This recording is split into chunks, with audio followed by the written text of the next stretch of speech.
ಎಲ್ಲರಿಗೆಲ್ಲ ನಮಸ್ಕಾರಗಳು. ಶ್ರೀನಿವಾಸ ಇತಿ ಶ್ರೇಷ್ಠತೆಯ ಪಾತ್ರಂ ಗುಣಾನ್ವಿತಃ ಕೌಶಿಕೋನಂತರಂಗಾರ್ಯಶ್ಚಿರಂ ವಿಜೇತಾಂ ಭುವಿ ನ್ಯಸ್ತಾತ್ಮೀಯಫಲಂ ವರಪ್ರದಗುರೌ ವೈರಾಗ್ಯಭಾಗ್ಯೋರ್ಧೌ ವೇದಾಂತಾಮೃತಸಾರಮಂತಮನಘಾತ್ ಶ್ರೀನಿವಾಸಾತ್ ಗುರೋಃ ಶ್ರೀಶೈಲಾನ್ವಯಕೌಸ್ತುಭಸ್ಥಿತನಯಂ ಶ್ರೇಯೋನಿಧೇ ಶ್ರೀನಿಧೇಃ ವಂದೇ ಸಾಧುಕಟಾಕ್ಷಿಕೇಳನಿಲಯಂ ಶ್ರೀಕೃಷ್ಣಸದ್ದೇಶಿಕಂ ಶ್ರೀವಾಸರಂಗಪರಕಾಲमुनित्रयाप्तलक्ष्मात्मरक्षणैरित्वैगागमान्तम् आचार्यभक्तिपरिपूतमनर्घशीलं गोपालदेशिकमुनिं गुरुमाश्रयामः। नारायणाख्येतिराजपदाब्जभृङ्गः श्रीवासयोगिगुरुणार्पितभारमीशे भक्त्यादिपूर्णवरदारिकृपात्तचिह्नं श्रीनिवासमुनिवर्यमहं प्रपद्ये। श्रीनारायणयोगीन्द्रवरदारिकृपाश्रयं रङ्गेशपादविनतं श्रीनिवासमुनिं भजे। नव्यरङ्गयतीन्द्राङ्घ्रिपङ्कजभ्रमराहितं नव्यमङ्गलभूषं श्रीवरदार्यगुरुं भजे। श्रीमान् वेङ्कटनाथार्य कवितार्क्य केसरी वेदान्ताचार्यवर्यो मे सन्निधत्तां सदा हृदि यो नित्यमच्युतपदां जयुग्मरुक्मं व्यामोहतस्तरितराणि तनाय मेने अस्मद्गुरोर्भगवतोऽस्य देकसिन्धो रामानुजस्य चरणौ चरणं प्रपद्ये।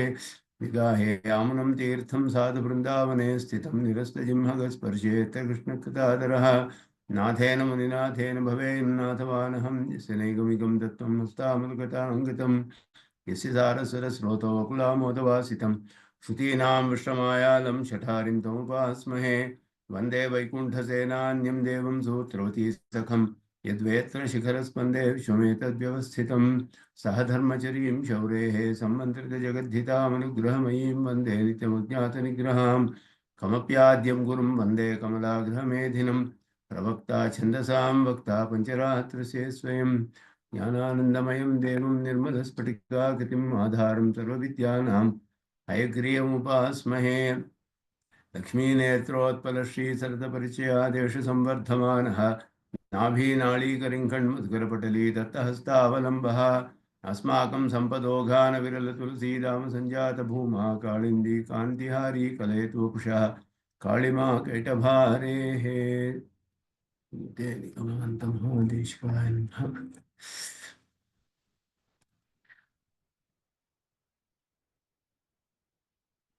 ದಾಖಲಾಪ ಜೀವಸರದಲ್ಲಿ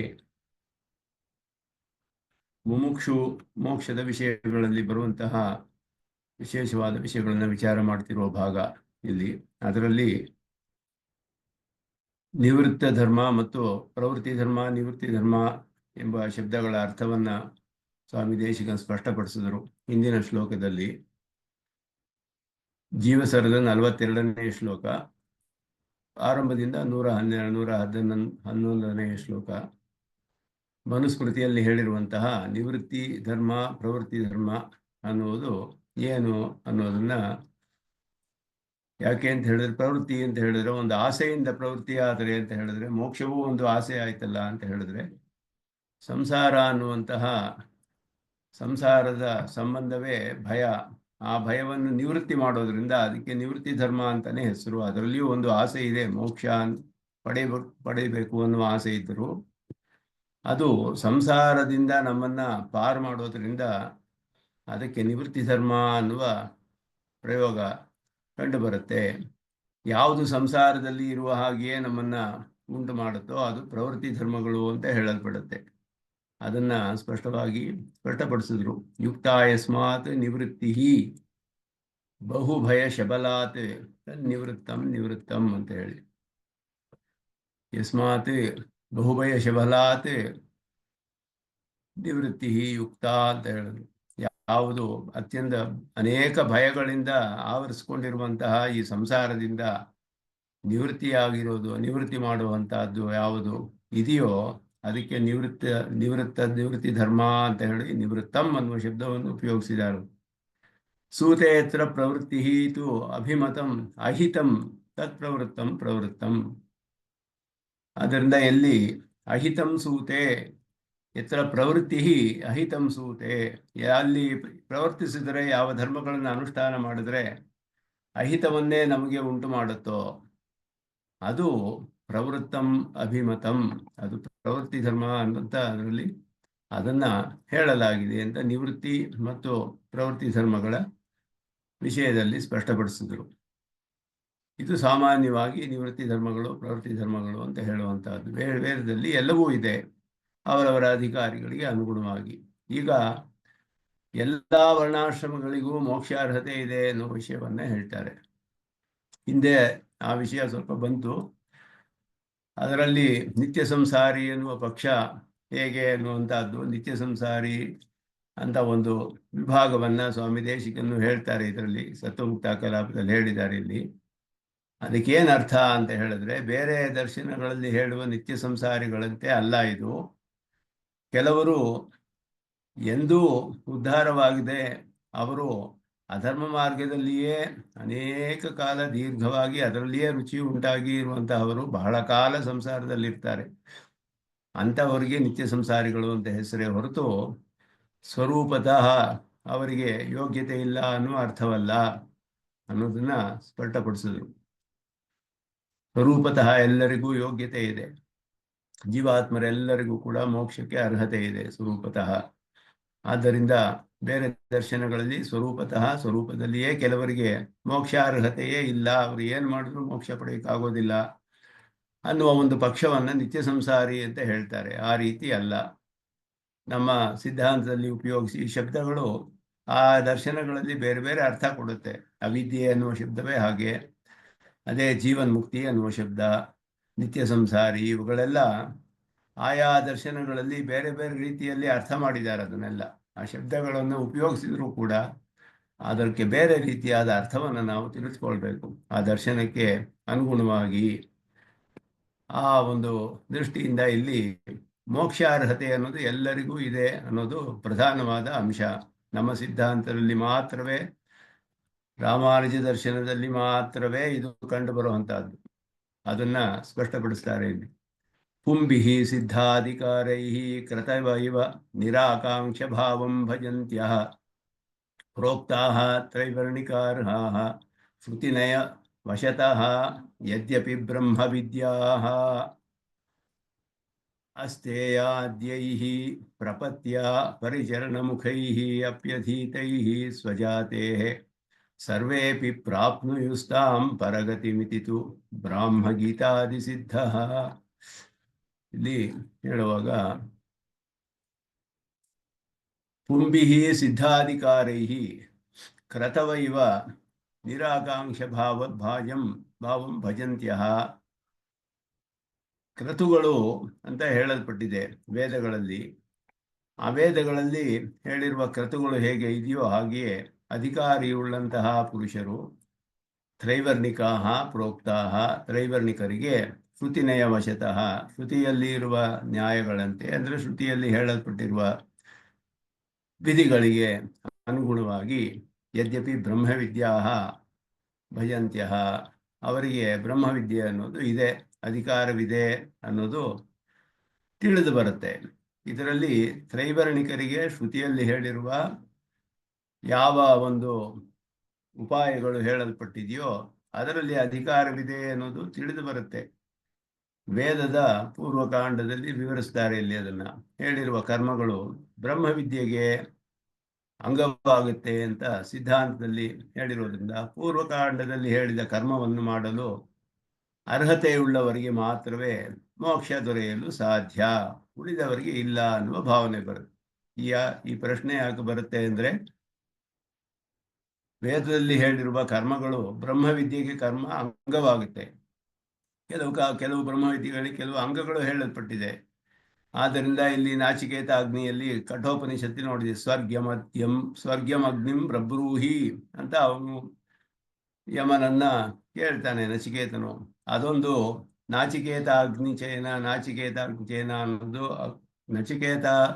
ನಾಚಿಕೇತ ಉಪಾಸನೆಯಲ್ಲಿ ಹೇಳಿರುವಂತಹ ಆ ಉಪಾಸನೆಗೆ ಅಂಗವಾದ ಒಂದು ಕರ್ಮ. ಈ ರೀತಿ ಅಂಗವಾದ ಕರ್ಮಗಳು ವಿದ್ಯೆಗೆ ಅಂಗವಾಗುತ್ತೆ, ವೇದದಲ್ಲಿ ಪೂರ್ವಕಾಂಡದಲ್ಲಿ ಹೇಳಿರು. ಮತ್ತೆ ಉಪಾಸನೆಯು ಕೂಡ ಉಪನಿಷತ್ತುಗಳಲ್ಲಿ ಹೇಳಿ ವಿಶೇಷವಾದ ಅರ್ಥಗಳು, ಅದಕ್ಕೆ ಪ್ರಯೋಗ, ಅದೆಲ್ಲ ಬೇಕಾದಷ್ಟು ಇರುತ್ತೆ. ಇದೆಲ್ಲವೂ ಕೂಡ ವೇದಾಧ್ಯಯನ ಮಾಡಿದವರಿಗೆ ಮಾತ್ರವೇ ಸಾಧ್ಯ.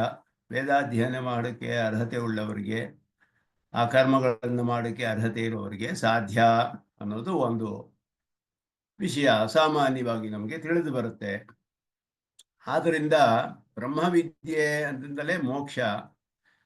ಮಿಕ್ಕಿದವರಿಗೆ ವೇದಾಧಿಕಾರ ಇಲ್ಲದೇ ಇರೋವರಿಗೆ ಮೋಕ್ಷವೇ ಇಲ್ಲವೇ ಅನ್ನುವ ಪ್ರಶ್ನೆ ಬರುತ್ತೆ. ಹಾಗಲ್ಲ ಅನ್ನೋದನ್ನ ಇಲ್ಲಿ ತಿಳಿಸ್ತಾರೆ. ಸಿದ್ಧಾಧಿಕಾರೈ ಪುಂಭಿ ನಿರಾಕಾಂಕ್ಷ ಭಾವಂ ಭಜಂತ್ಯ ಬ್ರಹ್ಮವಿದ್ಯಾ ಶ್ರುತಿನೇ ವಶತಃ ಕ್ರತವಃ ಇವ ತ್ರೈವರ್ಣಿಕ ಅರ್ಹಾಃ ಯದ್ಯಪಿ ಪ್ರೋಕ್ತಾಃ. ಸಿದ್ಧಾಧಿಕಾರೈ ಎಂದರೆ ಅಧಿಕಾರವು ಸಿದ್ಧವಾಗಿದೆ, ತ್ರೈವರ್ಣಿಕರಿಗೆ ವೇದಾಧಿಕಾರ ಇದೆ ಅನ್ನೋದು ಸ್ಪಷ್ಟವಾಗಿದೆ. ಉಪನಿಷತ್ತಲ್ಲಿ ಹೇಳಿರುವಂತಹ ಬ್ರಹ್ಮವಿದ್ಯೆ ಯಾರಿಗೆ ಅರ್ಹತೆ ಅಂತ ಪ್ರಶ್ನೆ ಬಂದರೆ, ಸಾಂಗ ವೇದಾಧ್ಯಯನ ಮಾಡಿದವನೇ ವೇದವಿಹಿತ ಯಜ್ಞಾದಿ ಕರ್ಮಗಳನ್ನು ಮಾಡಲು ಅರ್ಹ. ವೇದವೇ ಅದನ್ನು ತಿಳಿಸುತ್ತೆ. ಸ್ವಾಧ್ಯಾಯೋಧ್ಯೇತವ್ಯ. ಆರಣ್ಯಕದಲ್ಲಿ, ತೈತಿರಿಯ ಆರಣ್ಯಕದಲ್ಲಿ 2ನೇ ಪ್ರಶ್ನ ಸ್ವಾಧ್ಯಾಯ ಪ್ರಶ್ನ ಅಂತಾನೆ ಅದಕ್ಕೆ ಹೆಸರು. ಆ ಸ್ವಾಧ್ಯಾಯ ಪ್ರಶ್ನದಲ್ಲಿ ಅನೇಕ ವಿಧಿಗಳಿದೆ. ಅಧ್ಯಯನಕ್ಕೆ ಸಂಬಂಧಿಸಿದಂತೆ ವಿಧಿಗಳು ಬೇಕಾದಷ್ಟಿದೆ. ಅನಧ್ಯಯನ ಯಾವಾಗ, ಹೇಗೆ ಮಾಡಬೇಕು, ಆಚಾರ್ಯರನ್ನ ಹೇಗೆ ಗೌರವಿಸಬೇಕು, ವೇದ ಅಧ್ಯಯನ ಮಾಡಿದವರಿಗೆ ಏನು ಮಹಿಮೆ ಇದೆ. ಅದೇ ಬ್ರಹ್ಮವಿದ್ಯೆಯ ಪ್ರಯೋಗದಲ್ಲಿ ಬ್ರಹ್ಮವಿದ್ಯೆ ಬರುತ್ತೆ. ಪಂಚಮಹಾಯಜ್ಞಗಳು ಹೇಳಲ್ಪಟ್ಟಿದೆ. ಇದೆಲ್ಲವೂ ಆ ಸ್ವಾಧ್ಯಾಯ ಪ್ರಶ್ನ ಅನ್ನುವ 2ನೇ ಪ್ರಶ್ನ ಆರಣ್ಯಕದಲ್ಲಿ, ತೈತಿರಿ ಆರಣ್ಯಕ, ಅದರಲ್ಲಿ ಈ ವಿಷಯಗಳೆಲ್ಲ ಬರುತ್ತೆ. ಅದರಲ್ಲಿ ವೇದಾಧ್ಯಯನ ಮಾಡಬೇಕು ಅನ್ನುವ ವಿಧಿ ಇದೆ. ಸ್ವಾಧ್ಯಾಯ ಅಂದರೆ ವೇದ, ಸ್ವಾಧ್ಯಾಯ ಅಧ್ಯೇತವ್ಯ, ವೇದವನ್ನು ಅಧ್ಯಯನ ಮಾಡಬೇಕು ಅನ್ನುವ ವಿಧಿ ಇದೆ ಅಲ್ಲಿ. ಅದರಿಂದ ಪೂರ್ವಮೀಮಾಂಸೆಯಲ್ಲಿ ಸ್ಥಾಪಿಸಿದ್ದಾರೆ, ಮೊದಲನೆಯ 3 ವರ್ಣದವರಿಗೆ ಮಾತ್ರವೇ ಬ್ರಹ್ಮವಿದ್ಯೆಯಲ್ಲಿ ಅಧಿಕಾರ. ಯಾಕೆಂದರೆ ವೇದಾಧ್ಯಯನ ಮಾಡುವುದಕ್ಕೆ ಅವರಿಗೆ ಅಧಿಕಾರ ಇರೋದು ಅನ್ನೋದು ತಿಳಿದು ಬರುತ್ತೆ. ಆದ್ದರಿಂದ ಇವರಿಗೆ ಯಾವ ಒಂದು ಬೇರೆ ಇದು ಬೇಕಾಗಿಲ್ಲ. ತ್ರೈವರ್ಣಿಕರಾಗಿದ್ದರೆ ಅಧಿಕಾರ ಸಿದ್ಧವಾಗಿಬಿಡುತ್ತೆ ಅವರಿಗೆ. ಆದ್ದರಿಂದ ಈ ಕರ್ಮಗಳು ಬ್ರಹ್ಮವಿದ್ಯೆಗೆ ಅಂಗವಾದರೆ, ಆ ಬ್ರಹ್ಮವಿದ್ಯೆ ಮಾಡಬೇಕಾದ್ರೆ ತ್ರೈವರ್ಣಿಕರು ಮಾತ್ರವೇ ಮಾಡೋಕ್ಕೆ ಸಾಧ್ಯ, ಅವರಿಗೆ ಮಾತ್ರವೇ ಮೋಕ್ಷವೇ ಅಂತ ಹೇಳಿದ್ರೆ ಹಾಗಲ್ಲ. ಅವ್ರು ಹೇಳ್ತಾರೆ, ಅಸ್ತೇಯಾದ್ಯೈಹಿ ಪ್ರಪತ್ಯ ಸ್ವಜಾತೇಹೇ ಅಧೀತೈಹಿ ಪರಿಚರಣ ಮುಖೈಹಿ ಅಪಿ. 3 ವಿಷಯಗಳನ್ನು ಹೇಳಿದ್ರು ಇಲ್ಲಿ. ಅಸ್ತೇಯ, ಹಿಂಸಾ, ಅಸ್ತೇಯ ಮೊದಲಾದದ್ದೆಲ್ಲ. ಅಸ್ತೇಯ ಅಂದರೆ ಕಳ್ಳತನ ಮಾಡದೇ ಇರು, ಸ್ಥೇಯ ಅಂದರೆ ಕಳ್ಳತನ ಮಾಡು, ಅಸ್ತೇಯ ಅಂದರೆ ಕಳ್ಳತನ ಮಾಡದೇ ಇರುವಂತಹದ್ದು, ಇನ್ನೊಬ್ಬರ ಧನವನ್ನು ಅಪಹಾರ ಮಾಡ್ತಾ ಇರುವಂತಹದ್ದು ಅಸ್ತೇಯಾದ್ಯ. ಇದೆಲ್ಲ ಆತ್ಮಗುಣಗಳಲ್ಲಿ ಹೇಳಲ್ಪಟ್ಟಿದೆ. ಹಿಂಸಾ, ಅಸ್ತೇಯ ಮೊದಲಾದದ್ದು. ಈ ಆತ್ಮಗುಣಗಳನ್ನು ಉಳ್ಳವರು ಆತ್ಮಗುಣಗಳಿಂದ ಪ್ರಪತ್ತಿಯಿಂದಲಾಗಲಿ, ತಮ್ಮ ವರ್ಣಾಶ್ರಮ ಧರ್ಮಗಳಾದ ಪರಿಚರಣವೇ ಮೊದಲಾದದ್ದೇ ಆಗಲಿ. ಪರಿಚರಣ ಅಂತ ಯಾಕೆ ಹೇಳಿದ್ರು ಅಂದರೆ, 4ನೇ ವರ್ಣಕ್ಕೆ ಸೇವೆಯೇ ವರ್ಣಾಶ್ರಮ ಧರ್ಮ ಅಂತ ಹೇಳಲ್ಪಟ್ಟಿದೆ. ಆದ್ದರಿಂದ ಅವರವರ ವರ್ಣಾಶ್ರಮ ಧರ್ಮಗಳನ್ನು, ಪರಿಚರಣಾದಿ ವರ್ಣಾಶ್ರಮ ಧರ್ಮಗಳು, ಇವುಗಳನ್ನೆಲ್ಲ ಮಾಡಿಕೊಂಡಿದ್ರೆ ಸರ್ವೇಪಿ ತಾಂ ಪರಾಂಗತಿಂ ಪ್ರಾಪ್ನುಯು ಇತಿ ಬ್ರಾಹ್ಮಗೀತಾದಿ ಸಿದ್ಧಂ. ಇದು ಬ್ರಹ್ಮಪುರಾಣದಲ್ಲಿಯೂ ಭಗವದ್ಗೀತೆಯಲ್ಲಿಯೂ ಹೇಳಲ್ಪಟ್ಟಿರುವಂತಹ ವಿಷಯ ಅಂತ ಹೇಳಿದ್ವಿ. ಎಲ್ಲರಿಗೂ ಪ್ರಾಪ್ತಿಯಾಗುತ್ತೆ ಅಂತ ಹೇಳಿಬಿಟ್ಟು, ಅಸ್ತೇಯ, ಹಿಂಸಾ, ಬ್ರಹ್ಮಚರ್ಯ ಈ ಆತ್ಮಗುಣಗಳಿಂದ, ಪ್ರಪತ್ತಿ ಅಂದರೆ ನ್ಯಾಸವಿದ್ಯೆಯಿಂದ, ತನ್ನ ವರ್ಣಕ್ಕೆ ಧರ್ಮವಾಗಿ ವಿಹಿತವಾಗಿರುವ ಪರಿಚರ್ಯಾದಿಗಳಿಂದ ಶೂದ್ರಾದಿಗಳೆಲ್ಲರೂ ಈ ಮುಕ್ತಿಯನ್ನು ಪಡಲು ಅರ್ಹರು ಅಂತ ಬ್ರಹ್ಮಪುರಾಣ, ಭಗವದ್ಗೀತೆ ಮೊದಲಾದ ಪ್ರಮಾಣಗಳಿಂದ ನಿಶ್ಚಿತವಾಗಿದೆ ಅಂತ ಹೇಳಿದ್ರು. ಇತರ ದ್ರವ್ಯಗಳಲ್ಲಿ ಆಸೆ ಇಲ್ಲದೆ ಇರುವುದೇ ಅಸ್ತೇಯ. ಇದರಲ್ಲಿ ಸ್ವಲ್ಪ ಸೂಕ್ಷ್ಮವಾದ ವಿಷಯಗಳಿದೆ. ಅದನ್ನು ಬೇರೆ ಗ್ರಂಥಗಳಲ್ಲಿ ಸ್ವಾಮಿ ದೇಶಿಕನ ರಹಸ್ಯ ತ್ರಿಸಾರದಲ್ಲಿ ವಿಶೇಷವಾಗಿ ವಿಸ್ತಾರವಾಗಿ ತಿಳಿಸ್ತಾರೆ. ಆತ್ಮಗುಣಗಳೇ ಇದು ಎಲ್ಲವೂ ಮೋಕ್ಷಕ್ಕೆ ಸಾಧ್ಯ ಉಪಾಯವಾಗುತ್ತೆ ಅಂತ ಹೇಳಿದ್ರೆ, ಸಾಕ್ಷಾತ್ತಾಗಿ ಉಪಾಯವಾಗಲ್ಲ, ಕೆಲವು ಪರಂಪರೆಯಾಗಿ ಉಪಾಯವಾಗುತ್ತೆ ಅಂತ ಅರ್ಥ. ಅದನ್ನೇ ಮಾಡಿಕೊಂಡಿದ್ರೆ ಮನಃಶುದ್ಧಿ ಉಂಟಾಗಿ ಅವನಿಗೆ ಜ್ಞಾನ ಬಂದು ಮುಂದೆ ಅವನ ಪ್ರಪತ್ತಿಯನ್ನು, ಬ್ರಹ್ಮ ಭಕ್ತಿಯೋಗವನ್ನು ಮಾಡಬಹುದು. ಪ್ರಪತ್ತಿಯನ್ನು ಮಾಡ್ತಾರೆ ಮಿಕ್ಕಿದವರೆಲ್ಲ, ಪ್ರಪತ್ತಿ ಮಾಡಬಹುದು ಎಲ್ಲರೂ ಕೂಡ. ಆದ್ದರಿಂದ ಅದು ಕೂಡ ಸಾಧ್ಯ ಅಂತ ಹೇಳಲ್ಪಟ್ಟಿದೆ. ಅದು ಭಗವದ್ಗೀತೆಯಲ್ಲಿ 12ನೇ ಅಧ್ಯಾಯದಲ್ಲಿ ವಿಶೇಷವಾಗಿ ಒಂದು ವಿಷಯ ಹೇಳಿದೆ. ಅಲ್ಲಿ ಕೆಲವರಿಗೆ ಅವರಿಗೆ ಮಯ್ಯಾವೇಶಮನೋ, ನನ್ನಲ್ಲಿ ಮನಸ್ಸನ್ನು ಸ್ಥಿರವಾಗಿ ನಿಲ್ಲಿಸಿದ್ರೆ ನಿನಗೆ ಎಲ್ಲವೂ ಪ್ರಾಪ್ತಿಯಾಗುತ್ತೆ ಅಂತ ಕೃಷ್ಣ ಹೇಳ್ದ. ಹಾಗೆ ನಿಲ್ಲಕ್ಕಾಗದೆ ಹೋದರೆ ಏನಪ್ಪ ಮಾಡೋದು ಅಂತ ಅರ್ಜುನ ಪ್ರಶ್ನೆ ಕೇಳ್ತಾನೆ. ಅದಕ್ಕೆ ಕೃಷ್ಣ ಹೇಳ್ದ, ಹಾಗಿಲ್ಲದೆ ಹೋದರೆ ಅಭ್ಯಾಸ ಮಾಡು, ಮತ್ತೆ ಮತ್ತೆ ಮತ್ತೆ ಮತ್ತೆ ಚಿಂತೆ ಮಾಡು. ಹಾಗೆ ಚಿಂತೆ ಮಾಡಿದ್ರೆ ನಿನಗೆ ಅದರಿಂದಲೂ ಇದು ನಿನಗೆ ಸ್ಥಿರವಾದ ಮನಸ್ಸು ನನ್ನಲ್ಲಿ ಇಡೋದಕ್ಕೆ ಪ್ರಾಪ್ತಿಯಾಗುತ್ತೆ. ಅದು ಮಾಡದೆ ಹೋದ್ರೆ, ಅದಕ್ಕೂ ಮಾಡೋಕ್ಕಾಗದೆ ಹೋದ್ರೆ ಹೇಗೆ ಅಂದರೆ, ಮತ್ಕರ್ಮ ಅಭ್ಯಾಸೇಪಿ ಅಸಮರ್ಥೋಸಿ ಮತ್ಕರ್ಮ ಪರಮೋ ಭವ. ಕರ್ಮಗಳನ್ನು ಮಾಡು. ದೇವಸ್ಥಾನದಲ್ಲಿ ಹೋಗಿ ಒಂದು ಹೂವನ್ನು ಸಮರ್ಪಣೆ ಮಾಡೋದು, ಪ್ರತಿದಿನ ಒಂದು ಹೂವಿನ ಕೈಂಕರ್ಯವೋ, ಒಂದು ಗುಡಿಸೋದೋ, ಒಂದು ಸ್ವಚ್ಛ ಮಾಡೋದು, ನಿರ್ಮಾಣವೋ, ಇದು ಮೊದಲಾದ ಭಗವತ್ ಕರ್ಮಗಳಲ್ಲಿ ನೀನು ಪರನಾಗಿದ್ದರೂ ಕೂಡ ಅದರ ಮೂಲಕವಾಗಿಯೂ ನಿನಗೆ ಮನಃಶುದ್ಧಿ ಉಂಟಾಗಿ, ಅಭ್ಯಾಸ ಉಂಟಾಗಿ, ಅದರಿಂದ ನಿನಗೆ ಮನಸ್ಸಿನ ಒಂದು ಸ್ಥಿರವಾದ ಸ್ಥಿತಿ ನನ್ನಲ್ಲಿ ಧ್ಯಾನ ಮಾಡುವುದಕ್ಕೆ ಉಂಟಾಗಿ ಆಮೇಲೆ ನಿನಗೆ ಭಕ್ತಿಯೋಗ ಮಾಡಬಹುದು. ಅದು ಹೇಳಲ್ಪಟ್ಟಿದೆ ಅಲ್ಲಿ. ಇದ್ಯಾವುದು ಆಗದೆ ಹೋದರೆ ಕರ್ಮಯೋಗ ಮಾಡು ಅಂತ ಹೇಳ್ದ ಕೃಷ್ಣ ಅಲ್ಲಿ. 12ನೇ ಅಧ್ಯಾಯದಲ್ಲಿ ತುಂಬಾ ವಿಶೇಷವಾದ ವಿಷಯ ಬರುತ್ತೆ ಅದರಲ್ಲಿ, ಗೀತೆಯಲ್ಲಿ. ಎಲ್ಲೇ ಹೋದರೆ ಕಡೆಯಲ್ಲಿ ಕರ್ಮಯೋಗ ಮಾಡು ಅಂತ ಹೇಳ್ದ. ಮತ್ಕರ್ಮೇಪಿ ಅಶಕ್ತೋಸಿ ಅಂತ ಹೇಳಿ, ನನ್ನ ಕರ್ಮ ಮಾಡುವುದಕ್ಕೂ ಆಗದೆ ಹೋದರೆ ನೀನು ಕರ್ಮಯೋಗ ಮಾಡು ಅಂತ ಹೇಳಿದ್ದಾನೆ. ಅದರಲ್ಲಿ ಹೇಳಿರುವಂಥ ಸ್ಪಷ್ಟವಾಗಿ ತಿಳಿದು ಬರುತ್ತೆ. ಅದು ಏನು ಅಂತ ಹೇಳಿದ್ರೆ, ಜ್ಞಾನ ಉಂಟಾಗಬೇಕು. ಜ್ಞಾನ ಬಂದರೆ, ಶೇಷತ್ವ ಜ್ಞಾನ ಬಂದರೆ ಆತ್ಮ ಸಾಕ್ಷಾತ್ಕಾರ. ಕೆಲವರಿಗೆ ಪೂರ್ವಜನ್ಮ ಸುಕೃತದಿಂದ ಬಂದುಬಿಡುತ್ತೆ. ಈ ಜನ್ಮದಲ್ಲಿ ಕರ್ಮಯೋಗ ಜ್ಞಾನಯೋಗ ಮಾಡದೇ ಇರ್ಬೋದು, ಶೇಷತ್ವ ಜ್ಞಾನ ಬಂದು ಬಿಡಬಹುದು. ಅವರಿಗೆ ಮನಸ್ಸು ಸ್ಥಿರವಾಗಿ ನಿಂತು ಬಿಡುತ್ತೆ ಬ್ರಹ್ಮನಲ್ಲಿ. ಅವರು ಭಕ್ತಿಯೋಗ ಮಾಡ್ಕೋಬಹುದು. ಅದಾದ್ಮೇಲೆ ಅದಕ್ಕೆ ಅಂಕುರವಾಗುತ್ತೆ ಅದು. ಈ ವಿಷಯವೂ ಅಲ್ಲಿ ಹೇಳಲ್ಪಟ್ಟಿದೆ. ಆದ್ದರಿಂದ ನಮಗೆ ಯಾರಾದರೂ ಒಬ್ಬರನ್ನ ನೋಡಿದ್ರೆ ಪೂರ್ವ ಜನ್ಮದಲ್ಲಿ ಇವರು ಏನು ಅನುಷ್ಠಾನ ಮಾಡಿದ್ರು ತಿಳಿಯೋದಿಲ್ಲ ನಮಗೆ. ಈ ಜನ್ಮದಲ್ಲಿ ಅವರಿಗೆ ಪೂರ್ವಜನ್ಮ ಸುಕೃತದಿಂದ ಎಲ್ಲವೂ ಪ್ರಾಪ್ತವಾಗಿ ಬಿಡಬಹುದು, ಏನು ಮಾಡದೆ. ಹಾಗೆಯೂ ಇದ್ದಾರೆ ಆಳ್ವಾರುಗಳೆಲ್ಲ ಕರ್ಮಯೋಗ ಜ್ಞಾನಯೋಗ ಏನು ಮಾಡಿಲ್ಲ. ಅವರ ಪಾಶಗಳನ್ನು ನೋಡಿದ್ರೆ ನೇರವಾಗಿ ಭಕ್ತಿಯೋಗ ಮಾಡಿದ್ದಾರೆ ಅವರು. ಆದ್ದರಿಂದ ಸ್ಪಷ್ಟವಾಗಿ ತಿಳಿಯುತ್ತೆ ಹೀಗೆಲ್ಲ ಅಧಿಕಾರಿಗಳು ಇದ್ದರು ಅಂತ ಹೇಳ್ಬಿಟ್ಟು. ಅದನ್ನ ಇಲ್ಲಿ ಹೇಳ್ತಿದ್ದಾರೆ ವಿಶೇಷವಾಗಿ. ಕೆಲವು ಸಾಕ್ಷಾತ್ತಾಗಿ ಮೋಕ್ಷಕ್ಕೆ ನೇರವಾಗಿ, ಈಗ ಪ್ರಪತ್ತಿ ಮತ್ತೆ ಭಕ್ತಿಯೋಗಗಳು ಸಾಕ್ಷಾತ್ತಾಗಿ ಮೋಕ್ಷಕ್ಕೆ ಉಪಾಯ.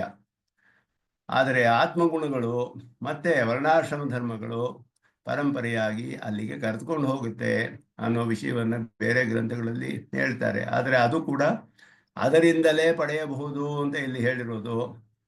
ಅದನ್ನು ಮಾಡಿಕೊಂಡಿದ್ರೇನೆ ಸಾಕು, ಅವರಿಗೆ ಮನಃಶುದ್ಧಿ ಉಂಟಾಗಿ ಜ್ಞಾನ ಬಂದು ಏರ್ಪಾಡಾಗ ಮುಂದೆ ಉಪಾಯ, ನೇರವಾದ ಸಾಕ್ಷಾತ್ ಉಪಾಯವನ್ನು ಅನುಷ್ಠಾನ ಮಾಡುವುದು ಸಾಧ್ಯವಾಗುತ್ತೆ ಅನ್ನೋದು ಇಲ್ಲಿ ವಿಷಯ.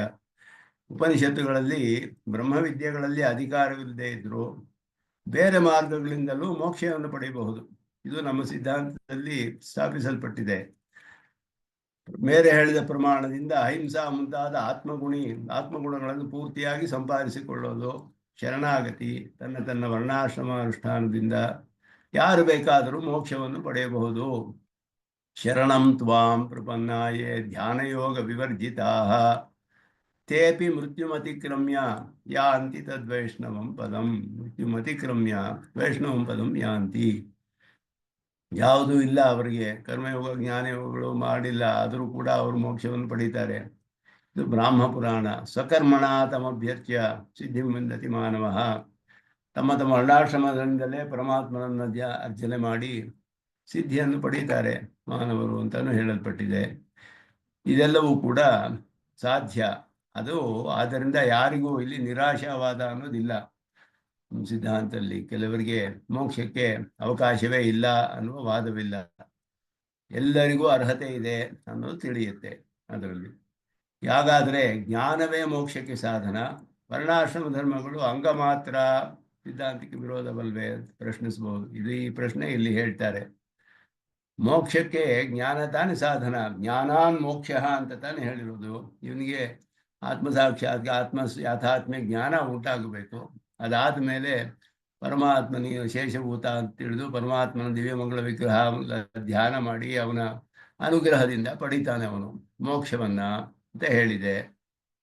ಅಥವಾ ನೇರವಾಗಿ ಪ್ರಪತ್ತಿ ಮಾಡಿ ಎಲ್ಲ ಮಹಾವಿಶ್ವಾಸದಿಂದ ಶರಣಾಗತಿ ಮಾಡಿದ್ರೆ ಅಕಿಂಚನ್ಯಾದಿ ಅಂಗಗಳಿಂದಲೂ ಮಾಡಬಹುದು. ಆದರೆ ಇಲ್ಲಿ ವರ್ಣಾಶ್ರಮ ಧರ್ಮಗಳು ಹೇಗೆ ಸಾಧನ, ಅಂಗ ಮಾತ್ರ ತಾನೇ ಅದೆಲ್ಲ ಅಂತ ಹೇಳಿದ್ರೆ, ಜ್ಞಾನಕ್ಕೆ ಸರಿಯಾದ ರೀತಿಯಲ್ಲಿ ಮಾಡಿದ ವರ್ಣಾಶ್ರಮ ಧರ್ಮದಿಂದಲೇ ಜ್ಞಾನ ಸಿದ್ಧಿಸುತ್ತೆ. ಆ ಜ್ಞಾನ ಮುಂದೆ ಮೋಕ್ಷಕ್ಕೆ ಸಾಧನಕ್ಕೆ ಕರೆದುಕೊಂಡು ಹೋಗುತ್ತೆ ಅವನ್ನ. ಆದ್ದರಿಂದ ವಿರೋಧವಿಲ್ಲ ಅಂತ ಇಲ್ಲಿ ಸಿದ್ಧಾಂತ. ಅದರಿಂದ ಅದಲ್ಲದೆ ಒಂದು ಮುಖ್ಯವಾದ ವಿಷಯ ಹೇಳ್ತಾರೆ, ಎಲ್ಲ ಬ್ರಹ್ಮವಿದ್ಯೆಗಳಿಗೂ ಪರಮಾತ್ಮನ ಅನುಗ್ರಹ ಮೂಲಕವೇ ಮೋಕ್ಷ ಸಾಧನ. ಕಡೆಯಲ್ಲಿ ಅವನೇ ಉಪಾಯ, ಅವನೇ ಉಪೇಯ. ಆದ್ದರಿಂದ ಎಲ್ಲ ಇದು ಒಪ್ಪಿರೋದರಿಂದ ಅಂತಹ ಪರಮಾತ್ಮನ ಅನುಗ್ರಹಕ್ಕೆ ಬೇಕಾದ ಸ್ಥಿತಿಯನ್ನು ಬ್ರಹ್ಮವಿದ್ಯೆಗಳು ಹೇಗೆ ಕೊಡುತ್ತೋ ಹಾಗೆ ಈ ಉಪಾಯಗಳು ಕೂಡ ಕೊಡುತ್ತೆ, ಅದಕ್ಕೂ ವಿರೋಧವಿಲ್ಲ ಅಂತ ಹೇಳುದು. ಕಡೆಯಲ್ಲಿ ಎಲ್ಲರೂ ಪಡೆದುಕೊಳ್ಬೇಕಾದ್ದು ಪರಮಾತ್ಮನ ಅನುಗ್ರಹ. ಅದು ಬಂದು ಬಿಟ್ರೆ ಅವರಿಗೆ ಪೂರ್ವಜನ್ಮ ಸುಕೃತದಿಂದ ಅವರಿಗೆ ಯಾವ ಕಾರಣದಿಂದ ಯಾವಾಗ ಬರುತ್ತೆ ಹೇಳಕ್ಕಾಗಲ್ಲ. ಅದು ಗೀತೆಯಲ್ಲಿ ವಿಶೇಷವಾಗಿ ಸ್ವಲ್ಪಮಪಿ ಅಸ್ಯ ಧರ್ಮಸ್ಯ ತ್ರಾಯತೆ ಮಹತೋಭವ ಭಯಾತೆ, ಯಾವಾಗಲೂ ಒಂದು ಮಾಡಿ ವಿಚ್ಛೇದ ಆಗಿದ್ರು ಕೂಡ ಮುಂದೆ ಅವನಿಗೆ ಸಹಾಯ ಮಾಡುತ್ತೆ ಅಂತ ಹೇಳಲ್ಪಟ್ಟಿದೆ. ಆದ್ದರಿಂದ ಪೂರ್ವಜನ್ಮಗಳಲ್ಲಿ ಯಾರು ಏನು ಅನುಷ್ಠಾನ ಮಾಡಿದ್ರು ತಿಳಿಯೋದಿಲ್ಲ. ಎಲ್ಲರಿಗೂ ಕೂಡ ಅರ್ಹತೆ ಇದೆ. ಇಲ್ಲದೆ ಹೋದರೆ ಮುಂದೆ ಅವರು ಮಾಡೋಕ್ಕೆ ಅನುಕೂಲವಾಗುತ್ತೆ.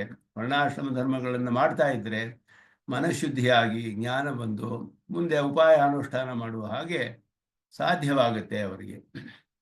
ಆದ್ದರಿಂದ ಆ ಒಂದು ದೃಷ್ಟಿಯಿಂದ ಇಲ್ಲಿ ಹೇಳಿರೋದು ಎಲ್ಲರಿಗೂ ಕೂಡ ಅರ್ಹತೆ ಇದೆ ಅನ್ನುವ ವಿಷಯ. ಇದರಲ್ಲಿ ಸಂಸ್ಕೃತದ ವ್ಯಾಖ್ಯಾನದಲ್ಲಿ ತುಂಬ ವಿಸ್ತಾರವಾದ ವ್ಯಾಖ್ಯಾನ ಇದೆ. ಈ ಶ್ಲೋಕಕ್ಕೆ ವಿಚಾರ ಮಾಡ್ತಾರೆ. ಇದರಲ್ಲಿ ಕುಂಭಿ ಸಿದ್ಧಾಧಿಕಾರೈ ಎನ್ನುವ ಶ್ಲೋಕದಲ್ಲಿ ಅನೇಕ ವಿಷಯಗಳನ್ನು ಇಲ್ಲಿ ಹೇಳ್ತಾರೆ. ವೈದಿಕೋ ಮಾರ್ಗ ಯಾನ್ ವಿಪುಲ ಸಾರ್ವಜನೀನಶ್ಚೇತಿ ಪ್ರದರ್ಶಯತಿ ಅಂತ ಹೇಳುದು. ಬಹಳ ವಿಪುಲವಾದದ್ದು ವೈದಿಕ ಮಾರ್ಗ ಅನ್ನೋ ವಿಷಯವನ್ನೇ ಹೇಳ್ತಾರೆ. ಬ್ರಹ್ಮವಿದ್ಯಾ ಉಪನಿಷದಿ ವಿಹಿತಾ ಬ್ರಹ್ಮಪ್ರಾಪ್ತಿಫಲಾ ವೈಶ್ವಾನರಾದ್ಯಾ, ವೈಶ್ವಾನರ ವಿದ್ಯೆ ಮೊದಲಾದದ್ದೆಲ್ಲ ಕ್ರತವಃ ಇವ ಪೂರ್ವಕಾಂಡ ವಿಹಿತ ಯಜ್ಞಾದಯ ಇವ ಶ್ರುತಿ ನಯ ವಶತಃ ಸ್ವಾಧ್ಯಾಯೋ ಅಧ್ಯೇತವ್ಯಃ ಇತಿ ಶ್ರುತಿ ಸಿದ್ಧಾಂತ ನ್ಯಾಯಾನುರೋಧೇನ ಸಿದ್ಧಾಧಿಕಾರೈಃ ವೇದ ಸಿದ್ಧ ಅರ್ಹತಾವದ್ಭಿಃ ನಿರಾಕಾಂಕ್ಷ ಭಾವಂ ಕರ್ತೃಾಕಾಂಕ್ಷ ನಿವೃತ್ತಿಂ ಭಜಂತ್ಯಃ ಅನುಭವಂತ್ಯಃ ಯದ್ಯಪಿ ತ್ರೈವರ್ಣಿಕಾರ್ಹಾಃ ಪ್ರೋಕ್ತಾಃ ತ್ರೈವರ್ಣಿಕಾಧಿಕಾರಕಾಃ ವಿಹಿತಾಃ ಅಂತ ಹೇಳಿದ್ರು. ವೇದದಲ್ಲಿ ಅರ್ಹತೆ ಇದ್ರೆ ಸಾಕು, ಅದಿದ್ರೆ ಸಾಕು ಅವರಿಗೆ. ಅವರು ಅದನ್ನು ಅದಕ್ಕೆ ಅಧಿಕಾರಿಯಾಗ್ಬಿಡ್ತಾರೆ ಅವರು. ಆದ್ದರಿಂದ ಇವರಿಗೆ ಎಲ್ಲರಿಗೂ ತ್ರೈವರ್ಣಿಕರಿಗೆ ಇಂತಹ ಬ್ರಹ್ಮವಿದ್ಯೆಗಳಲ್ಲಿ ಅಧಿಕಾರವಿದೆ. ಪೂರ್ವಕಾಂಡದಲ್ಲಿ ಹೇಳಿದ ಕರ್ಮಗಳಂತೆಯೇ ಅಂತ ಹೇಳಿದ್ರು. ಆದರೆ ಕರ್ಮಕ್ಕೂ ಉಪಾಸನೆಗೂ ವ್ಯತ್ಯಾಸವಿದೆ. ಕರ್ಮವನ್ನು ಅನುಷ್ಠಾನ ಮಾಡೋಕ್ಕೆ ಇದು ಅಧಿಕಾರದ ವಿಷಯ ಮಾತ್ರ ಇಲ್ಲಿ ಹೇಳ್ತಿರೋದು. ಅದರಲ್ಲಿ ಹೇಗೆ ಅಧಿಕಾರವಿದೆಯೋ ಹಾಗೆಯೇ ಇದಕ್ಕೂ ಅಧಿಕಾರವಿದೆ. ಇದಕ್ಕೂ ವೇದಾಧ್ಯಯನ ಅವಶ್ಯಕ ಅನ್ನೋದು ಇಲ್ಲಿ ಮುಖ್ಯವಾದ ವಿಷಯ. ಅದು ಕರ್ಮ ಜ್ಞಾನಕ್ಕೆ ಅಂಗವಾದ್ದರಿಂದ ಕರ್ಮವನ್ನು ಅಧ್ಯಯನ ಮಾಡಿದವರಿಗೆ ಇದು ಕೂಡ ಅಧ್ಯಯನ ಮಾಡೋಕ್ಕೆ, ಇದು ಕೂಡ ಅನುಷ್ಠಾನ ಮಾಡೋಕ್ಕೆ ಅಧಿಕಾರ ಪ್ರಾಪ್ತಿಯಾಗುತ್ತೆ ಅನ್ನೋದು ಸಿದ್ಧಿಸುತ್ತೆ. ಅದರಿಂದ ಆದರೆ ಅಸ್ತೇಯಾದ್ಯೈ ಅಹಿಂಸಾಸ್ತೇಯ ಬ್ರಹ್ಮಚರ್ಯಾದಿರೂಪೈ ಗುಣಾಷ್ಟಕೈ ಪ್ರಪತ್ಯ ಭಗವಚ್ಚರಣಾಗತ್ಯ ಸ್ವಜಾತೆ ಅಧೀತೈ ಚತುರ್ಥವರ್ಣಸ್ಯ ವಿಹಿತೈ ಪರಿಚರಣಮುಖೈ ಪರಿಚರ್ಯಾದಿಭಿಃ ಸ್ವಸ್ವರ್ಣಧರ್ಮೈ ಸರ್ವೇಪಿ ತ್ರೈವರ್ಣಿಕ ವ್ಯತಿರಿಕ್ತಾ ಜನ ಅಪಿ ತಾಂ ಪರಾಗತಿಂ ತ್ರೈವರ್ಣಿಕೈ ಪ್ರಾಪ್ಯಂ ಉತ್ತಮಗತಿಮೇವ ಪ್ರಾಪ್ನುಯು ಇತಿ ಬ್ರಾಹ್ಮಗೀತಾದಿ ಸಿದ್ಧಂ. ಅವರಿಗೂ ಸಿದ್ಧಿ ಆಗುತ್ತೆ ಅನ್ನೋದು ನಿಶ್ಚಿತವಾಗುತ್ತೆ. ಶರಣಂ ತ್ವಾಂ ಪ್ರಪನ್ನಾಯೇ ಅದೇ ಶ್ಲೋಕವನ್ನ ಇಲ್ಲಿ ಹೇಳ್ತಾರೆ. ತೇಬಿ ಮೃತ್ಯುಮತಿಕ್ರಮ್ಯ ಯಾಂತಿ ತದ್ವೈಷ್ಣವಂ ಪದಂ ಅಂತ ಹೇಳೋದು ಬ್ರಹ್ಮಪುರಾಣ ವಚನಂ. ಸಕರ್ಮಣ ತಮಭ್ಯರ್ಚ್ಯ ವಿದ್ಧಿಂ ಸಿದ್ಧಿಂ ವಿಂದತಿ ಮಾನವ ಮಾಂ ಹಿ ಪಾರ್ಥವ್ಯಪಾಶ್ರಿತ್ಯ ಏಪಿ ಸ್ಯುಃ ಪಾಪಯೋನಯ. ಇದು ಹೇಳಲ್ಪಟ್ಟಿದೆ. ಶ್ರಿಯೋ ವೈಶ್ಯ ಸದಾಶೂದ್ರಃ ತೇಪಿ ಯಾತಿ ಪರಾಂಗತಿ ಮೊದಲಾದದ್ದು ಹೇಳಲ್ಪಟ್ಟಿದೆ. ಇದರಲ್ಲಿ ಮೋಕ್ಷಂ ಪ್ರಾಪ್ತುಂ ಅರ್ಹಾಃ ಕೇ ಇತಿ ವಿಚಾರಃ ಪೂರ್ವಮೇವ ಪ್ರವೃತ್ತಃ. ಹಿಂದಿಯ ಶ್ಲೋಕದಲ್ಲಿ ಬಂತು. ಜೀವಕೋಟಿಷು ಸರ್ವೇಷಾಮಪಿ ಮೋಕ್ಷಾರ್ಹತಾ ಅಸ್ತಿ ನ ವಾ ಇತಿ ಸಂಶಯ. ಕೇಷಾಂಚಿತ್ತು ಕದಾಪಿ ಮೋಕ್ಷಾರ್ಹತಾ ನಾಸ್ಯೇವೇತಿ ನಿತ್ಯಸಂಸಾರಿ ಪಕ್ಷಃ ತಾದೃಶ ನಿತ್ಯಸಂಸಾರಿಣಃ ನ ಸಂತಿ ಇತಿ ಸ್ವಪಕ್ಷಶ್ಚ ಪ್ರದರ್ಶಿತಃ. ಇದು ಪ್ರಶ್ನೆ ಸ್ಪಷ್ಟ ಮಾಡ್ತಾರೆ ಇಲ್ಲಿ. ಹಿಂದೆ ಹೇಳಿದ್ದು ಕೆಲವರಿಗೆ ಎಂದಿಗೂ ಮೋಕ್ಷಾರ್ಹತೆ ಇಲ್ಲವಾ ಅನ್ನುವ ನಿತ್ಯ ಸಂಸಾರಿ ಪಕ್ಷವನ್ನು, ಆ ನಿತ್ಯ ಸಂಸಾರಿಗಳು ನಮ್ಮ ಸಿದ್ಧಾಂತದಲ್ಲಿ ಇಲ್ಲ ಅನ್ನೋದು ಸ್ವಪಕ್ಷಶ್ಚ ನ ಸಂತಿ ಸಂಸಾರಿಣಃ ನ ಸಂತಿ ಇತಿ ಸ್ವಪಕ್ಷಶ್ಚ ಪ್ರದರ್ಶಿತಃ.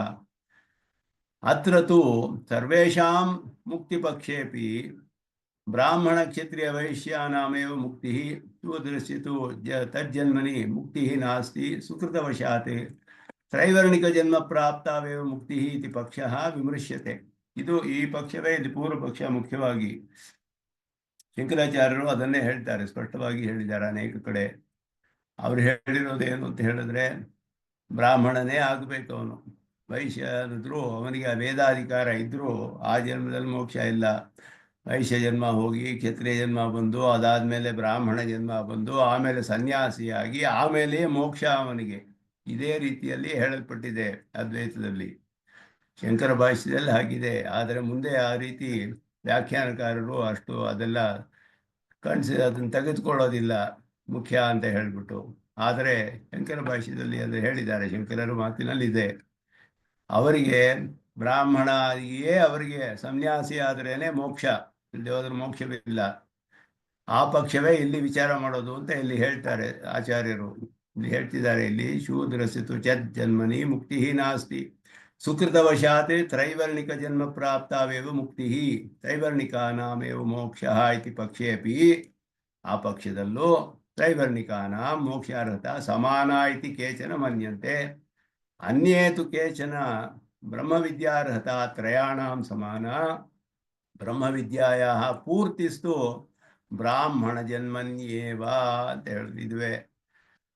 ಎಲ್ಲರಿಗೂ ಸಮಾನವಾಗಿದ್ರೂ ಅಧಿಕಾರವು ಬ್ರಹ್ಮವಿದ್ಯೆ ಪೂರ್ತಿ ಆಗೋದು ಅವ್ರಿಗೆ ಬ್ರಾಹ್ಮಣ ಜನ್ಮ ಬಂದಾಗಲೇ ಪೂರ್ತಿ ಆಗುತ್ತೆ ಅಂತ ಹೇಳ್ತಾರೆ.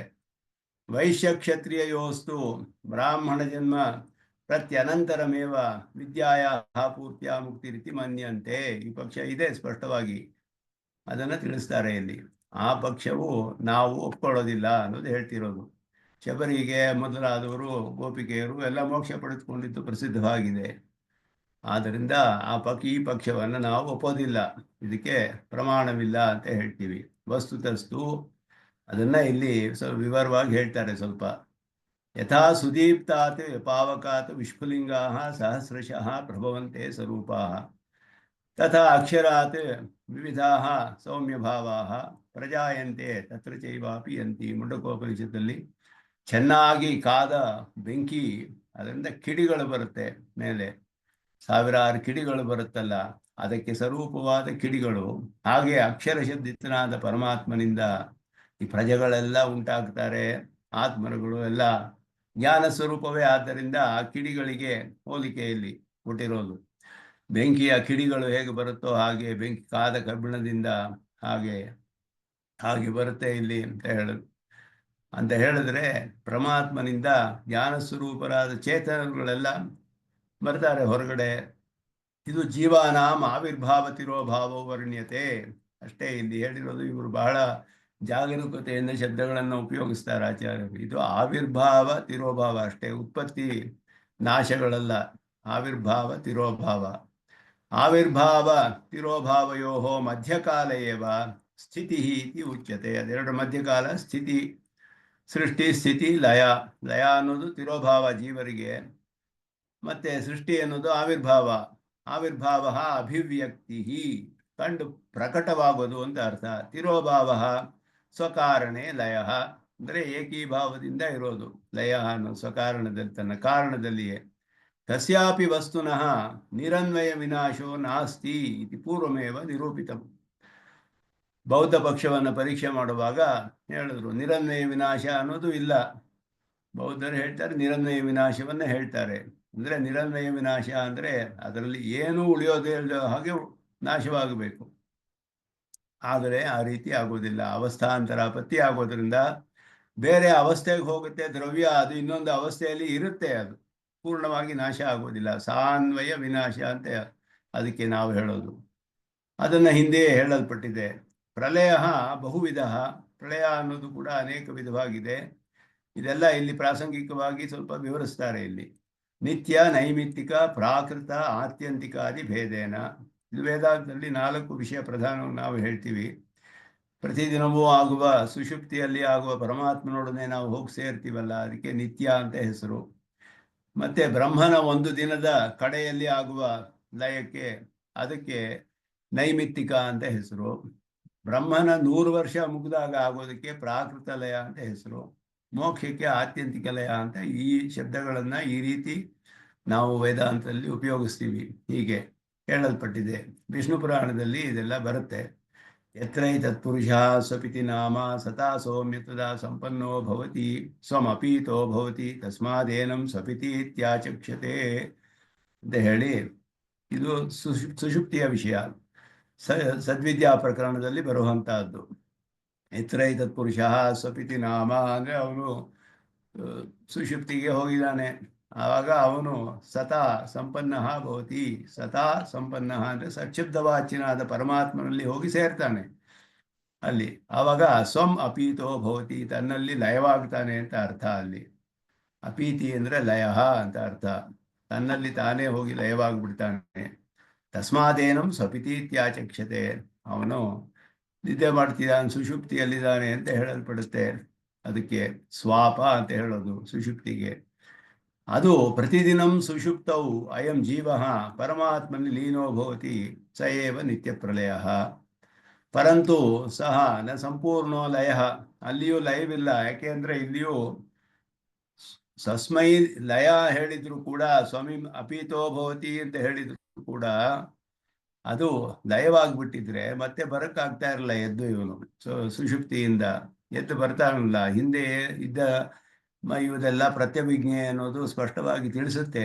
ಹಿಂದೆ ಇದ್ದ ಸ್ಮರಣೆಗಳೆಲ್ಲ ಮತ್ತೆ ಬರುತ್ತೆ, ಅವನಿಗೆ ಜ್ಞಾನವೆಲ್ಲ ಇರುತ್ತೆ, ಎಲ್ಲವೂ ಇರುತ್ತೆ. ನಾನೇ ಎದ್ದೆ ಅಂತ ಹೇಳ್ತಾನೆ, ಯಾರು ಮಲಗ್ತಾನೋ ಅವನೇ ಎದ್ದು ಹೇಳ್ತಾನೆ ಸುಷುಪ್ತಿಯಿಂದ. ಇದೆಲ್ಲ ಉಪನಿಷತ್ತು ಅನೇಕವಾಗಿ ಸ್ಪಷ್ಟವಾಗಿ ತಿಳಿಸಿದೆ.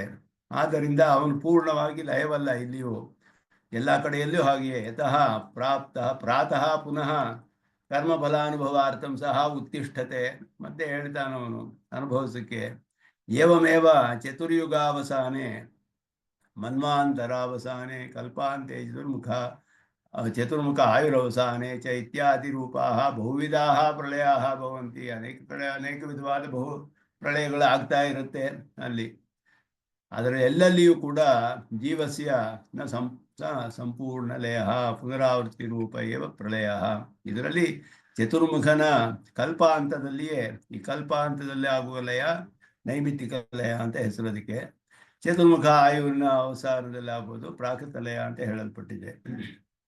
ಆದ್ದರಿಂದ ಇಲ್ಲಿ ಎಲ್ಲಿಯೂ ಸಂಪೂರ್ಣ ಲಯವಿಲ್ಲ, ಪುನರಾವೃತ್ತಿ ರೂಪವೇ ಎಲ್ಲ ಕಡೆಯೂ. ಮುಕ್ತಿಸ್ತು ಅಪುನರಾವೃತ್ತಿ ರೂಪೋ ಲಯ ಯಥಾ ನದ್ಯಃ ಸಿಂಧಮಾನಾಃ ಸಮುದ್ರೇ ಹಸ್ತಂ ಗಚ್ಚಂತಿ ನಾಮರೂಪೇ ವಿಹಾಯ ತಥಾ ವಿದ್ವಾನೇ ನಾಮರೂಪಾದ್ ವಿಮುಕ್ತಃ ಪರಾತ್ ಪರಂ ಪುರುಷಮುಪೈತಿ ದಿವ್ಯಂ. ಅವನನ್ನು ಹೋಗಿ ಸೇರ್ತಾನೆ. ಸಮೀಪೆ ಯತಿ ಉಪೈತಿ, ಹೋಗಿ ಸೇರ್ತಾನೆ ಅವನು. ಯಥಾ ನದ್ಯ, ನದಿಗಳು ತಮ್ಮ ಹೆಸರು ಇದೆಲ್ಲ ಬಿಟ್ಟು ಚಂದಮಾನ ನಾಮ ರೂಪವನ್ನೆಲ್ಲ ಬಿಟ್ಟು, ಇದು ಗಂಗಾ ನದಿಯನ್ನು ಹೆಸರು ಇರೋದಿಲ್ಲ, ಅದು ರೂಪವೂ ಇರೋದಿಲ್ಲ, ಸಮುದ್ರವನ್ನು ಹೋಗಿ ಸೇರಿಬಿಟ್ರೆ ಸಮುದ್ರ ಅಂತಾನೆ ಹೇಳಲ್ಪಡುತ್ತೆ. ಆ ರೀತಿ ಇವನ್ ನಾಮರೂಪಗಳೆಲ್ಲ, ದೇವ ಮನುಷ್ಯ ಮೊದಲಾದ ನಾಮರೂಪಗಳನ್ನೆಲ್ಲ ಬಿಟ್ಟು ಪರಮಾತ್ಮನೊಡನೆ ಹೋಗಿ ಅವನಿಗೆ ಸ್ವರೂಪ ಆವಿರ್ಭಾವ ಆಗುತ್ತೆ.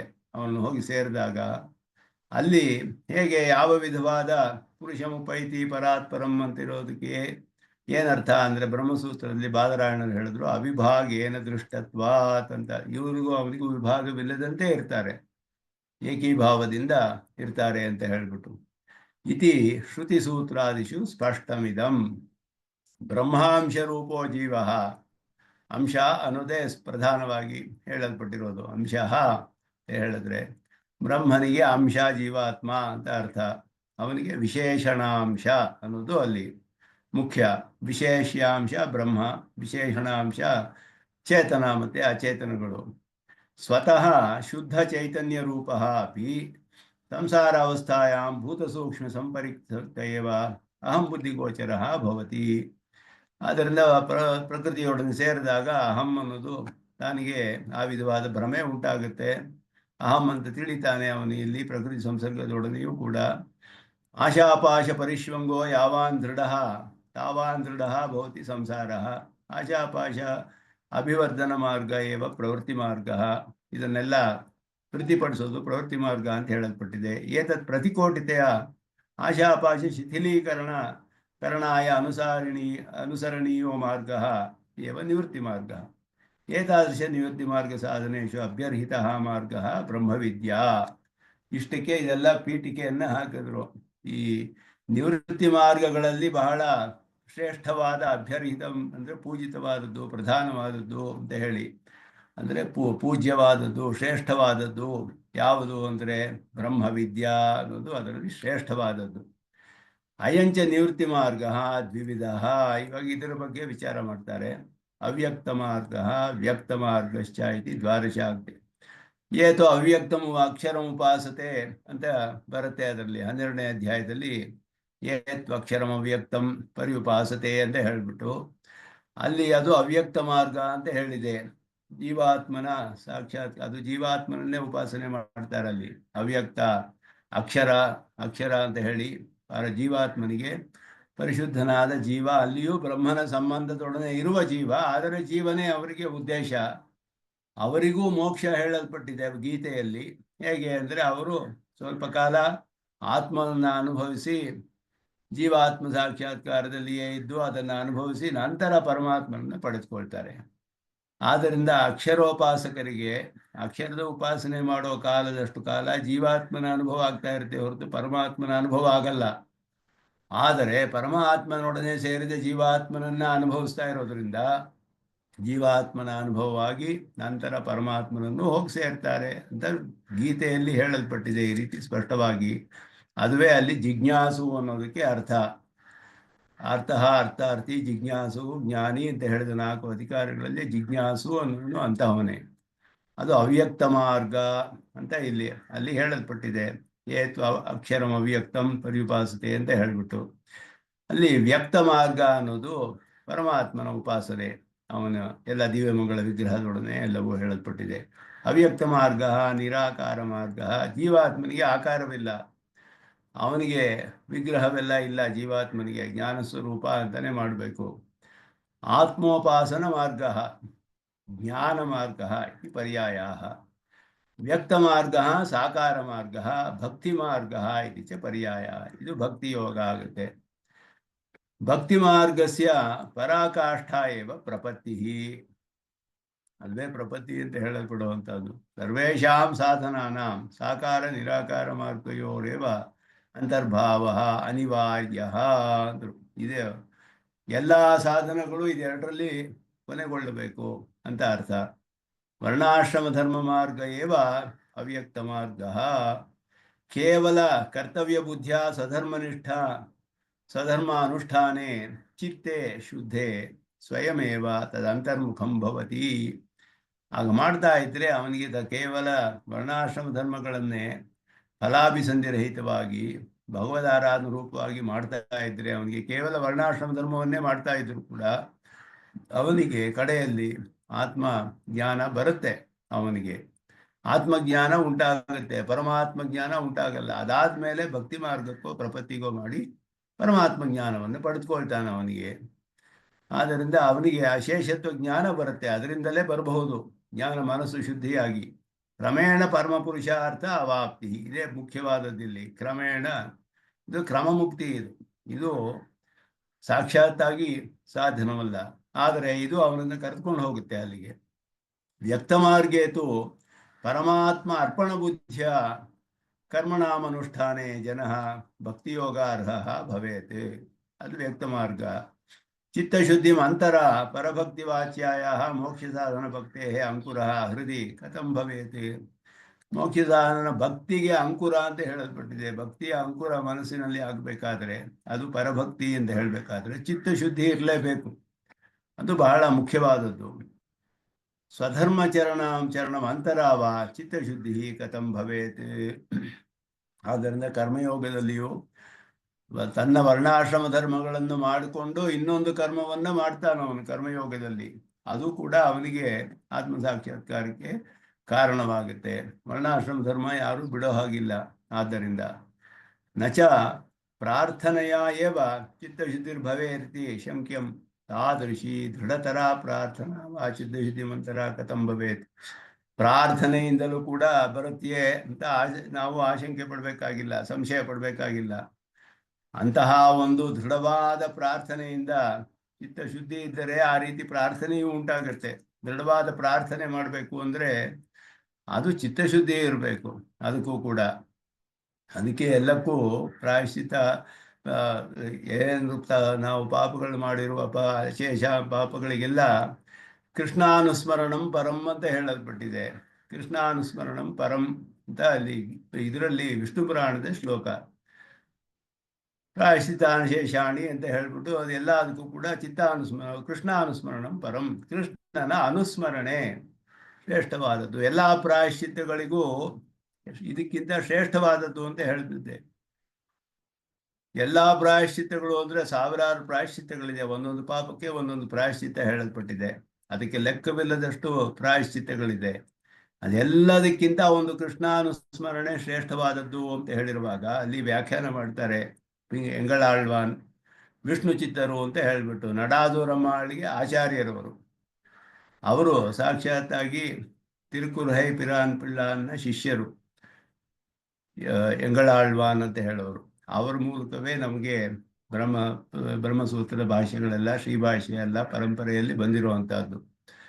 ರಾಮಾನುಜರಿಂದ ಪಿಳ್ಳಾನಿಂದ ಎಂಗಳಾಳ್ವಾನು, ಆಮೇಲೆ ನಡಾದೂರಮ್ಮಾಳು, ಆಮೇಲೆ ಸುದರ್ಶನ್ ಸೂರಿಗಳು ಮೊದಲಾದವರು, ಸ್ವಾಮಿ ದೇಶಿಕನು, ಹೀಗೆ ಎಲ್ಲ ಬಂದಿದೆ ನಮಗೆ. ಎಂಗಳಾಳ್ವಾನ್ ವಿಷ್ಣು ಪುರಾಣಕ್ಕೆ ವ್ಯಾಖ್ಯಾನ ಬರೆದಿದ್ದಾರೆ. ಅದರಲ್ಲಿ ಕೃಷ್ಣಾನುಸ್ಮರಣಂ ಪರಂ. ಅನುಸ್ಮರಣಂ ಅಂದ್ರೆ ಏನು? ಅನುಹೀನಾರ್ಥೆ ಅಂತ ವ್ಯಾಖ್ಯಾನ ಮಾಡ್ತಾರೆ. ಶೇಷತ್ವ ಭಾವದಿಂದ ಸ್ಮರಣೆ ಮಾಡಬೇಕು ಅಂತ ಹೇಳಿದ್ರು. ಒಂದು ಕೃಷ್ಣ ಸ್ಮರಣೆ ಮಾಡಿದ್ರೆ ಸಾಕು, ಪಾಪಗಳೆಲ್ಲ ಹೋಗ್ಬಿಡುತ್ತೆ, ಪ್ರಾಯಶ್ಚಿತ್ತ ಮಾಡ್ದೆ ಆಗುತ್ತೆ ಅಂದ್ರೆ ಸುಮ್ಮನೆ ಕೃಷ್ಣ ಅಂದ್ರೆ ಹೋಗ್ಬಿಡುತ್ತೆ. ಶೇಷತ್ವ ಭಾವದೊಡನೆ ಸ್ಮರಣೆ ಮಾಡಬೇಕು ಅಂತ ವ್ಯಾಖ್ಯಾನ ಮಾಡ್ತಾರೆ. ಎಷ್ಟು ಕಷ್ಟ ಅದು. ಹಾಗೆ ಮಾಡಿದ್ರೆ ಯಾಕೆ ಆತ್ಮಸಾಕ್ಷಾತ್ಕಾರ ಆಗಬಾರ್ದು ಅನ್ನೋ ಪ್ರಶ್ನೆ ಇಲ್ಲಿ. ಅದು ಹೇಳ್ತಿದ್ದಾರೆ ಇಲ್ಲಿ. ತಾದೃಶಿ ದೃಢತರ ಪ್ರಾರ್ಥನಾವ ಚಿತ್ತಶುದ್ಧಿ ಮಂತರ ಕಥಂ ಭವೇತ್. ಆ ರೀತಿಯಾದ ದೃಢವಾದ ಅನುಸ್ಮರಣೆ ಮಾಡಬೇಕಾದ್ರೆ, ಶೇಷತ್ವ ಜ್ಞಾನನೊಡನೆ ಅನುಸ್ಮರಣೆ ಮಾಡಬೇಕಾದ್ರೆ ಮನಸ್ಸು ಯುದ್ಧವಾಗಿರ್ಬೇಕೋ ಬೇಡವೋ, ವರ್ಣಾಶ್ರಮ ಧರ್ಮಗಳನ್ನು ಸರಿಯಾಗಿ ಮಾಡ್ತಿದ್ರೆ ಆ ಮನುಶುದ್ಧಿ ಬರುತ್ತೆ ಅಂತ ಶಾಸ್ತ್ರಗಳು ತಿಳಿಸುತ್ತೆ. ಅನೇಕ ಜನ್ಮ ಸಂಸಿದ್ಧ ತಥೋಯಾತಿ ಪರಾಂಗತಿಂ ಯೇಷಾಂ ತು ಅಂತಗತಂ ಪಾಪಂ ಜನಾನಾಂ ಪುಣ್ಯಕರ್ಮಣಾಂ ತೇ ದ್ವಂದ್ವಮೋಹ ನಿರ್ಮುಕ್ತ ಭಜಂತೆ ಮಾಂ ದೃಢವ್ರತಾಃ. ಅವರಿಗೆಲ್ಲ ಪಾಪವೆಲ್ಲ ನಾಶವಾದರೆ ಅವರಿಗೆ ಮನಸ್ಸು ಶುದ್ಧಿ ಬರುತ್ತೆ. ಇದೆಲ್ಲ ತಿಳಿಸುತ್ತೆ ಇದರಲ್ಲೆಲ್ಲ. ಸ್ವಧರ್ಮ ಪರಧರ್ಮ ವ್ಯವಸ್ಥಾ ಚ ನ ಸ್ವೇಚ್ಛೆಯ ಕರ್ತುಂ ಶಕ್ಯತೆ ಯತಃ ವರ್ಣಾಶ್ರಮ ಧರ್ಮ ಏವ ಸ್ವಧರ್ಮ. ವರ್ಣಾಶ್ರಮ ಧರ್ಮಗಳೇ ಸ್ವಧರ್ಮ ಅಂತ ಹೇಳಿದ್ರು. ಆದ್ದರಿಂದ ಇಲ್ಲಿ ಅದನ್ನ ಸ್ಪಷ್ಟಪಡಿಸ್ತಾರೆ. ಮಿಕ್ಕವರಿಗೆ ಹೇಗೆ ಆ ಅರ್ಹತೆ ಬರಕ್ಕೆ ಸಾಧ್ಯ? ಚಿತ್ತಶುದ್ಧಿ ಉಂಟಾದರೆ ಜ್ಞಾನ ಬರುತ್ತೆ, ಅದರಿಂದ ಅವರು ಭಕ್ತಿಯನ್ನು ಪ್ರಪತ್ತಿಯನ್ನು ಮಾಡಬಹುದು. ಯದ್ಯಪಿ ಕೃತಯುಗೆ ಹಂಸನಾಮಕ ಸ್ವಲ್ಪ ಅಧಿಕವಾದ ವಿಷಯಗಳನ್ನೆಲ್ಲ ಇಲ್ಲಿ ಹೇಳ್ತಾರೆ, ವಿಚಾರ ಮಾಡ್ತಾರೆ. ಕೃತಯುಗದಲ್ಲಿ ಆರಂಭದಲ್ಲಿ ಹಂಸ ಅನ್ನುವ ಒಂದೇ ಒಂದು ವರ್ಣ ಇತ್ತು. ಇದೆಲ್ಲ ಹೇಳಲ್ಪಟ್ಟಿದೆ ಇದು ಭಾಗವತಗಳಲ್ಲಿ. ಆಶ್ರಮ ವಾ ಆಸೀದಿತ್ಯುಚ್ಯತೆ. ಹಂಸ ಅನ್ನುವುದು ಒಂದೇ ವರ್ಣ ಅಥವಾ ಆಶ್ರಮ ಇದ್ದಿದ್ದು ಒಂದೇ. ಪರಂತು ತತ್ರೈವ ಚತ್ವಾರೋ ಜಗ್ನಿರೇ ವರ್ಣಾಃ ಇತಿ ಚತುರ್ಣಾಂ ವರ್ಣಾನಾಂ ಆಶ್ರಮಾಣಾಂ ಚ ಉತ್ಪತ್ತಿರಪಿ ವರ್ಣ್ಯತೆ. ಅದು ಕೂಡ ಹೇಳಲ್ಪಟ್ಟಿದೆ, ಎರಡೂ ಹೇಳಲ್ಪಟ್ಟಿದೆ ಭಾಗವತದಲ್ಲಿ. ಮೊದಲು ಹಂಸ ಅಂತ ಒಂದೇ ಇತ್ತು ಅಂತ ಹೇಳಿ 4 ವರ್ಣಗಳು ಸೃಷ್ಟಿ ಆಯಿತು, ಆಶ್ರಮಗಳು ಎಲ್ಲ ಹೇಳಲ್ಪಟ್ಟಿದೆ. ಕಥಂ ಏಕಸ್ಮಿನ್ನೇವ ಗ್ರಂಥೆ ಪರಸ್ಪರ ವಿರುದ್ಧಯೋ ಉಪದೇಶ ಅಂದಾಗ ಹೇಳ್ತಾರೆ ಅವರು. ಯಾಕೆ ಅಂದರೆ ವೇದವು ಹಾಗೆ ಹೇಳುತ್ತೆ ಅನೇಕ ಕಡೆ. ಅತಿರಾತ್ರೆ ಷೋಡಶಿನಂ ಗೃಹ್ಣಾತಿ ನಾತಿರಾತ್ರೆ ಷೋಡಶಿನಂ ಗೃಹ್ಣಾತಿ. ಇದೆಲ್ಲ ಅದು ಹೇಳ್ತು. ಅದು ಸೂರ್ಯ ಉದಯಕ್ಕೆ ಮೊದಲೇ ಮಾಡಬೇಕು ಅಗ್ನಿಹೋತ್ರ, ಉದಯ ಆದಮೇಲೆ ಮಾಡಬೇಕು. ಅನುದಿತೇ ಜುಹೋತಿ ಉದಿತೇ ಜುಹೋತಿ ಹೀಗೆಲ್ಲ ಹೇಳ್ಬಿಟ್ಟಿದೆಲ್ಲ ಸಂಕಲ್ಪಕ್ಕೆ ಅನುಗುಣವಾಗಿ ಅಂತ ನಿಯಮ ನಿಶ್ಚಯ ಮಾಡ್ತಾರೆ. ಜೈಮಿನಿ ಪೂರ್ವಮೀಮಾಂಸದಲ್ಲಿ ಯದುದಿತೇ ಜುಹೋತಿ ಅನುದಿತೇ ಜುಹೋತಿ ಅಂತ ಸೂರ್ಯೋದಯ ಆದಮೇಲೆ ಅಗ್ನಿಹೋತ್ರ, ಅದಕ್ಕೆ ಮೊದಲೇ ಅಗ್ನಿಹೋತ್ರ ಎರಡೂ ಹೇಳಲ್ಪಟ್ಟಿದೆ. ಎರಡೂ ಹೇಳಿರುವಾಗ ಯಾವ್ದು ಮಾಡಬೇಕು ಅಂತ ಪ್ರಶ್ನೆ ಬರುತ್ತಲ್ಲ. ಯಾವುದು ಇವನು ಮಾಡಬೇಕು ಅಂತ ಸಂಕಲ್ಪ ಮಾಡ್ಕೊಳ್ತಾನೋ ಜೀವನವೆಲ್ಲ ಹಾಗೆ ಮಾಡಬೇಕು ಅಂತ ಅರ್ಥ. ಅದಕ್ಕೆ ನಿಶ್ಚಯ ಮಾಡಬೇಕು. ಈ ರೀತಿ ವಿರೋಧವಿಲ್ಲ, ಪರಸ್ಪರ ವಿರೋಧವನ್ನು ನಾವು ಪರಿಹಾರ ಮಾಡಬೇಕು ಹೇಗೆ ಅಂತ ಹೇಳ್ಬಿಟ್ಟು. ಆದ್ದರಿಂದ ಇಲ್ಲಿ ಹೇಳ್ತಾರೆ ಮೊದಲು ಇತ್ತು ಇದು ಹಂಸ ಅನ್ನುವ ಒಂದು ವರ್ಣ, ಅದಾದ ಮೇಲೆ 4 ವರ್ಣಗಳಾಯಿತು ಅಂತ ಹೇಳ್ಬಿಟ್ಟು. ಸೃಷ್ಟೇ ಆರಂಭ ಕಾಲೇ ಕೃತಯುಗೆ ಜೀವಾನಾಂ ಸಹಜ ಶುದ್ಧತ್ವ. ಬಹಳ ಶುದ್ಧವಾದ ಜೀವರುಗಳು ಇದ್ರು ಆವಾಗ ಆರಂಭದಲ್ಲಿ ಕೃತಯುಗದಲ್ಲಿ. न आवश्यकता वर्णाश्रमविभागस्य स्यात् तथापि सृष्टिः यावत् विपुला वर्तते सृष्टिः ಹೆಚ್ಚಾದಂಗೆ तावत् जनसम्मर्दादेः अवर्जनीयत्वात् सृष्टिमूलं परित्यज्य जीवैः ಬಹುದೂರಮಾಗತತ್ವಾಚ ಸೃಷ್ಟಿ ಮೂಲವಾದ ಪರಮಾತ್ಮನನ್ನು ಬಿಟ್ಟು ಎಲ್ಲ ಬಹಳ ದೂರ ಹೋಗ್ಬಿಟ್ರು ಅವರು. ಆದ್ದರಿಂದ ಅವರು ಬಹಳ ದೂರ ಹೋಗಿದ್ರಿಂದ ಪ್ರಕೃತಿ ಸಂಸರ್ಗ ನಿಬಂಧನ ಮಾಲಿನ್ಯಾದಿ ದೋಷಾಣಾಂ ಅನಿವರ್ತ್ಯತ್ವಾತ್ ಅನಂತರಂ ವಿಭಾಗ ಅವಶ್ಯಕೋ ಭವೇದೇವ. ಅವರು ಮೂಲದಿಂದ ಹೇಗೆ ಜಾಸ್ತಿ ಹೊರಗಡೆ ಬಂದರೋ ಆಗ ಅದಕ್ಕೆ ಅನುಗುಣವಾಗಿ ಅವರಿಗೂ ಕೂಡ ಮಲಿನ ಶುದ್ಧಿ ಮನಸ್ಸಿನ ಮಾಲಿನ್ಯ ಮೊದಲಾದ ದೋಷಗಳೆಲ್ಲ ಬರೋಕ್ಕೆ ಆರಂಭಿಸುತ್ತೆ. ಆದ್ದರಿಂದ ಅದರಲ್ಲಿ ಒಂದೊಂದು ಯುಗದಲ್ಲೂ ಧರ್ಮ 4 ಕಾಲದಿಂದ 3 ಕಾಲು 2 ಕಾಲು 1 ಕಾಲ ನಿಂತಿರುತ್ತೆ ಹೀಗೆಲ್ಲ ಹೇಳ್ತಾರಲ್ಲ, ಹಾಗೆ ಕ್ಷೀಣವಾಗ್ತಾ ಹೋಗುತ್ತೆ. ಆದ್ದರಿಂದ ಈ ವರ್ಣ ನಿಯಮಗಳೆಲ್ಲ ಬೇಕಾಗುತ್ತೆ, ಈ ವಿಭಾಗ ಎಲ್ಲ. ಅತಃ ಸೃಷ್ಟಿ ನಿಯಮಾನುರೋಧೇನ ಭಗವತಾ ಇವ ವರ್ಣಾಶ್ರಮ ವ್ಯವಸ್ಥಾ ಕೃತ ಚಾತುರ್ವರ್ಣ್ಯಂ ಮಯಾ ಸೃಷ್ಟಂ ಅಂತ ಹೇಳಲ್ಪಟ್ಟಿದೆ. ಆದ್ದರಿಂದ ಇಲ್ಲಿ ಮನುಷ್ಯಾಣಾಂ ರೋಗ ಪರಿಹಾರಾರ್ಥಂ ಚಿಕಿತ್ಸಾರಂಭ ಕಾಲೇ ರೋಗಾವಸ್ಥಾ ಭಿಷಗ್ಭಿಃ ಪ್ರಥಮಂ ಕಿಂ ರೋಗ. ಇದೆಲ್ಲ ಒಂದು ಉದಾಹರಣೆ ಕೊಡ್ತಾರೆ. ಹೇಗೆ 4 ವರ್ಣಾಶ್ರಮ ಅವರವರ ಮನಸ್ಸಿನ ಸ್ಥಿತಿಗೆ ಅನುಗುಣವಾಗಿ ಅದನ್ನು ವ್ಯವಸ್ಥೆ ಮಾಡಲ್ಪಟ್ಟಿದೆ. ನಾವು ಎಲ್ಲ ರೋಗಿಗಳಿಗೂ ಒಂದೇ ರೀತಿಯ ಔಷಧ ಕೊಡೋದಿಲ್ವಲ್ಲ. ಅವನು ವೈದ್ಯನು ಅವರವರ ಸ್ವಭಾವಕ್ಕೆ ಅನುಗುಣವಾಗಿ ಪ್ರಕೃತಿಗೆ ಅನುಗುಣವಾಗಿ ಔಷಧಿಗಳನ್ನು ಆ ರೋಗಕ್ಕೆ ಅನುಗುಣವಾಗಿ ಔಷಧಿ ಕೊಡಬೇಕು. ಎಲ್ಲ ವಿಧವಾದ ಔಷಧಿನೂ ಇಟ್ಕೊಂಡಿರ್ಬೇಕು ಅವನು. ಇಲ್ಲದೆ ಹೋದರೆ ಎಲ್ಲ ರೋಗಿಗಳು ಹೋಗಕ್ಕಾಗೋದಿಲ್ಲ ಅವರ ಹತ್ರ. ವೇದವು ಹಾಗೆಯೇ ಎಲ್ಲರಿಗೂ ಉಪಾಯವನ್ನು ತಿಳಿಸ್ತಾರೆ ಇಲ್ಲಿ. ಏವಮೇವ ಭವರೋಗ ಚಿಕಿತ್ಸಾಯಾಮಪಿ ಭಕ್ಷ್ಯ ನಿರ್ಣಯ ಅವಶ್ಯಕ. ಆದ್ದರಿಂದ ಇಲ್ಲಿ ವಿಭಾಗ ಅವಶ್ಯಕ. ವರ್ಣಾಶ್ರಮ ಧರ್ಮಗಳು ಯಾಕೆ ಬೇಕು ಅನ್ನೋ ವಿಷಯವನ್ನೆಲ್ಲ ಇಲ್ಲಿ ತಿಳಿಸ್ತಾರೆ. ಚಿಕಿತ್ಸಾಯಾಮಪಿ ಭೇದ ಅವಶ್ಯಕ. ಏವಂ ಪಥ್ಯಭೇದೋಪಿ ಅವಶ್ಯಕ. ಪಥ್ಯವೋ ಚಿಕಿತ್ಸೆ ಎಲ್ಲದರಲ್ಲೂ ಬೇರೆ ಬೇರೆ ವಿಧವಾಗಿ ಮಾಡಬೇಕಾಗುತ್ತೆ. ಆದ್ದರಿಂದ ಭವರೋಗ ಚಿಕಿತ್ಸಾರ್ಥಂ ಕುತೋ ವಿಭಾಗ ಇವ ವರ್ಣಾಶ್ರಮ ಧರ್ಮ ವಿಭಾಗ. ಅದರಿಂದಲೇ ಅವರವರ ವರ್ಣಾಶ್ರಮ ಧರ್ಮ ವಿಭಾಗಗಳು ಅದರಿಂದಲೇ ಬಂದಿದೆ. ಅದನ್ನೆಲ್ಲ ಇಲ್ಲಿ ಸ್ವಲ್ಪ ವಿಚಾರ ಮಾಡ್ತಾರೆ ಇವರು. ಆದ್ದರಿಂದ ಇಲ್ಲಿ ಚಿಕಿತ್ಸಾ ಭೇದ ಪಥ್ಯಾಭೇದವದೇವ ಧರ್ಮ ವಿಭಾಗ ನಿಯಮ ವಿಭಾಗಶ್ಚ. ಯಥಾವ ಉತ್ಕಟರೋಗಿ ಚಿಕಿತ್ಸೆಯ ಕ್ರಮಶಃ ಕ್ಷೀಣೋಗಿ ಭವತಿ ಸ್ವಕರ್ಮಣಾಂ ಸಮರ್ಪಿತ ಸಿದ್ಧಿಂ ವಿಂದತಿ ಮಾನವಃ. ಬಹಳ ರೋಗ ಉಳ್ಳವನು ಕ್ರಮೇಣ ಚಿಕಿತ್ಸೆ ಬಹಳ ಕಾಲ ಮಾಡಿದ ಮೇಲೆ ರೋಗವೆಲ್ಲ ಹೋಗುತ್ತಲ್ಲ, ಹಾಗೆ ವರ್ಣಾಶ್ರಮ ಧರ್ಮಗಳಿಂದಲೂ ಚಿತ್ತಶುದ್ಧಿ ಉಂಟಾಗುತ್ತೆ. ಅವನಿಗೂ ಸಿದ್ಧಿಂ ವಿಂದತಿ ಮಾನವ ಹೇಳಿರೋದು ಹಾಗೆಯೇ. ಅದನ್ನೆಲ್ಲ ಹೇಳ್ತಾರೆ. ಯಸ್ಯೇತ್ ಕರ್ಮ ಅವಶ್ಯ ಕರ್ತವ್ಯತ್ವೇನ ಪ್ರಾಪ್ತಂ ತಾದೃಶ ಕರ್ಮಣಾಚರಣೇನೈವ ಚೇತನಸ್ಯ ಪರಿಪಕ್ವತಾ ಭವೇತ್.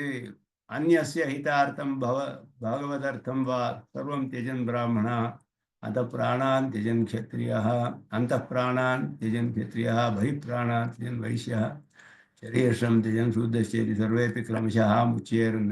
ಇದೆಲ್ಲ ಅವರಿಗೆ ಮುಕ್ತಿ ಹೇಗೆ ಅಂತೆಲ್ಲ ಹೇಳಲ್ಪಟ್ಟಿದೆ. ಏಕಸ್ಯ ಏಕೈಕಂ ಧರ್ಮಂ ವದತಿ ವೇದ ಪಕ್ಷಪಾತ. ಒಬ್ಬೊಬ್ರಿಗೂ ಬೇರೆ ಬೇರೆ ಧರ್ಮಗಳನ್ನೆಲ್ಲ ಹೇಳುತ್ತೆ ಅಂತ ಇದೆಲ್ಲ ಕೂಡ ತಿಳಿಸ್ತಾರೆ. ಇದೆಲ್ಲವೂ ಹಾಗೆಯೇ ಎಲ್ಲರಿಗೂ ಅವರವರ ಇದಕ್ಕೆ ಅನುಗುಣವಾಗಿಯೇ ಪ್ರಕೃತಿಗೆ ಅನುಗುಣವಾಗಿಯೇ ಅದೆಲ್ಲ ಹೇಳಲ್ಪಟ್ಟಿದೆ ಅನ್ನೋದನ್ನ ಇಲ್ಲಿ ಆ ಯುಗ ಧರ್ಮಕ್ಕೆ ಅನುಗುಣವಾಗಿಯೂ ಎಲ್ಲ ಹೇಳಲ್ಪಟ್ಟಿದೆ. ಅಲ್ಲೆಲ್ಲ ಇದ್ದರು ಬೇಕಾದಷ್ಟು ವಾತರಶನ ಶ್ರವಣ ವಾತರಶನ ಆತ್ಮವಿದ್ಯಾ ವಿಚಾರದ ಎಲ್ಲ ಶ್ರುತಿಯಲ್ಲಿಯೂ ಬರುತ್ತೆ. ವಾತರಶನ ಹವೈ ಶ್ರವಣ ಊರ್ಧ್ವಮಂತಿನೋ ಬಭೂವು ಅಂತ ಶ್ರುತಿಯಲ್ಲಿಯೂ ಬರುತ್ತೆ. ನವಾಭವನ್ ಮಹಾಭಾಗ ಮುನೆಯೋ ಹಿ ಅರ್ಥಶಿಂಸನ ಮೊದಲಾದವರೆಲ್ಲ ಇದ್ರು ಅಲ್ಲಿ ಕೃತಯೋಗ ಕಾಲದಲ್ಲಿ ಅಂತಹವರಿದ್ದರು. ಆದರೆ ಆಮೇಲೆ ಎಲ್ಲ ಕ್ಷೀಣವಾಯಿತು. ಅದರಿಂದ ಎಲ್ಲ ವಿಭಾಗ ವರ್ಣಾಶ್ರಮ ಧರ್ಮ ಯಾಕೆ ಬೇಕು ಅಂತ ಮೊದಲು ಇದೊಂದು ಪ್ರಶ್ನೆ, ಸ್ವಲ್ಪ ಅಧಿಕವಾದ ವಿಚಾರವನ್ನು ಇಲ್ಲಿ ಮಾಡ್ತಾರೆ. ಆದ್ದರಿಂದ ಅಂತಹ ಪ್ರಪನ್ನರ ಇದನ್ನು ಹೇಳ್ತಾರೆ. ತತಸ್ಯ ಅಶಕ್ತಾನಾಂ ವಿಲಂಬೇನ ಫಲಪ್ರದೋ ವರ್ಣಾಶ್ರಮ ಧರ್ಮ ಮಾರ್ಗ. ಯಾರಿಗೆ ಶಕ್ತಿ ಇಲ್ಲವೋ ಅವರಿಗೆ ವಿಲಂಬೇನ ಫಲಪ್ರದ ವರ್ಣಾಶ್ರಮ ಧರ್ಮ ಮಾರ್ಗ. ಸ್ವಲ್ಪ ವಿಳಂಬವಾಗಿ ಫಲ ಕೊಡುತ್ತೆ. ಪರಂಪರೆಯಾಗಿ ಕ್ರಮವಾಗಿ ವರ್ಣಾಶ್ರಮ ಧರ್ಮವನ್ನೇ ಮಾಡಿಕೊಂಡಿದ್ರು. ಮನಶುದ್ಧಿ ಉಂಟಾಗಿ ಅವನಿಗೆ ಕಡೆಯಲ್ಲಿ ಸಿದ್ಧಿಯು ಉಂಟಾಗಿಯೇ ಆಗುತ್ತೆ ಅನ್ನೋದು ಅದುವೇ ಇಲ್ಲಿ ಅವ್ಯಕ್ತ ಮಾರ್ಗ ಅಂತ ಹೇಳಲ್ಪಟ್ಟಿದೆ. ಸವೇದ ಬ್ರಹ್ಮಾದ್ರವೇ ಸ್ಮೇ ದೇವ ಬಲಿಮಾ ವಹಂತಿ ಇದು ಹೇಳುವಾಗ ಇದು ಪ್ರಪನ್ನರ ಮಹಿಮೆಯನ್ನು ತಿಳಿಸುತ್ತೆ. ತಾದೃಶಾಯ ಬ್ರಹ್ಮವಿದೆ ದೇವಾಹ ಕಿಂಕರಾ ಭವಂತಿ ಇತಿ ಉಚ್ಯಂತೆ. ಪ್ರಪನ್ನರಿಗೂ ಬ್ರಹ್ಮವಿತ್ತುಗಳಿಗೂ ದೇವತೆಗಳೆಲ್ಲ ಕಿಂಕರರಾಗ್ತಾರೆ ಅಂತ ಹೇಳಲ್ಪಟ್ಟಿದೆ. ಆದ್ದರಿಂದ ಅದು ಅದರ ಒಂದು ಭಕ್ತಿ ಮಾರ್ಗದ ವಿಷಯವನ್ನು ಹೇಳ್ತಾರೆ. ಭಕ್ತಿ ಮಾರ್ಗ ಅಶಕ್ತಸ್ಯದು ಪ್ರಪತ್ತಿ ಸರ್ವಸಮರ್ಪಣಂ ವ್ಯಾಜಮಾತ್ರೋಪಾಯ ಪರಂತು ತೇಷಾಮಪಿ ವರ್ಣಾಶ್ರಮ ಧರ್ಮ ವಿದ್ವೇಷ ಅಭಾವ ಅವಶ್ಯಕ. ಅವರು ವರ್ಣಾಶ್ರಮ ಧರ್ಮಗಳನ್ನು ಮಾಡಲೇಬೇಕು, ಇಲ್ಲದೆ ಹೋದರೆ ಆಗೋದಿಲ್ಲ. ವರ್ಣಾಶ್ರಮ ಧರ್ಮಗಳು ಸಹಜವಾದದ್ದು, ಭಗವತೋಪದಿಷ್ಟ, ಭಗವಂತನಿಂದ ಉಪದಿಷ್ಟವಾದದ್ದು. ಔತ್ಸರ್ಗಿಕ, ಇದು ಉತ್ಸರ್ಗ ಪ್ರಾಪ್ತವಾದ ನ್ಯಾಯ. ಉತ್ಸರ್ಗ ನ್ಯಾಯ ಅಂದರೆ ಜನರಲ್ ರೂಲ್, ಅದು ವರ್ಣಾಶ್ರಮ ಧರ್ಮ ಎಲ್ಲರೂ ಮಾಡಲೇಬೇಕು.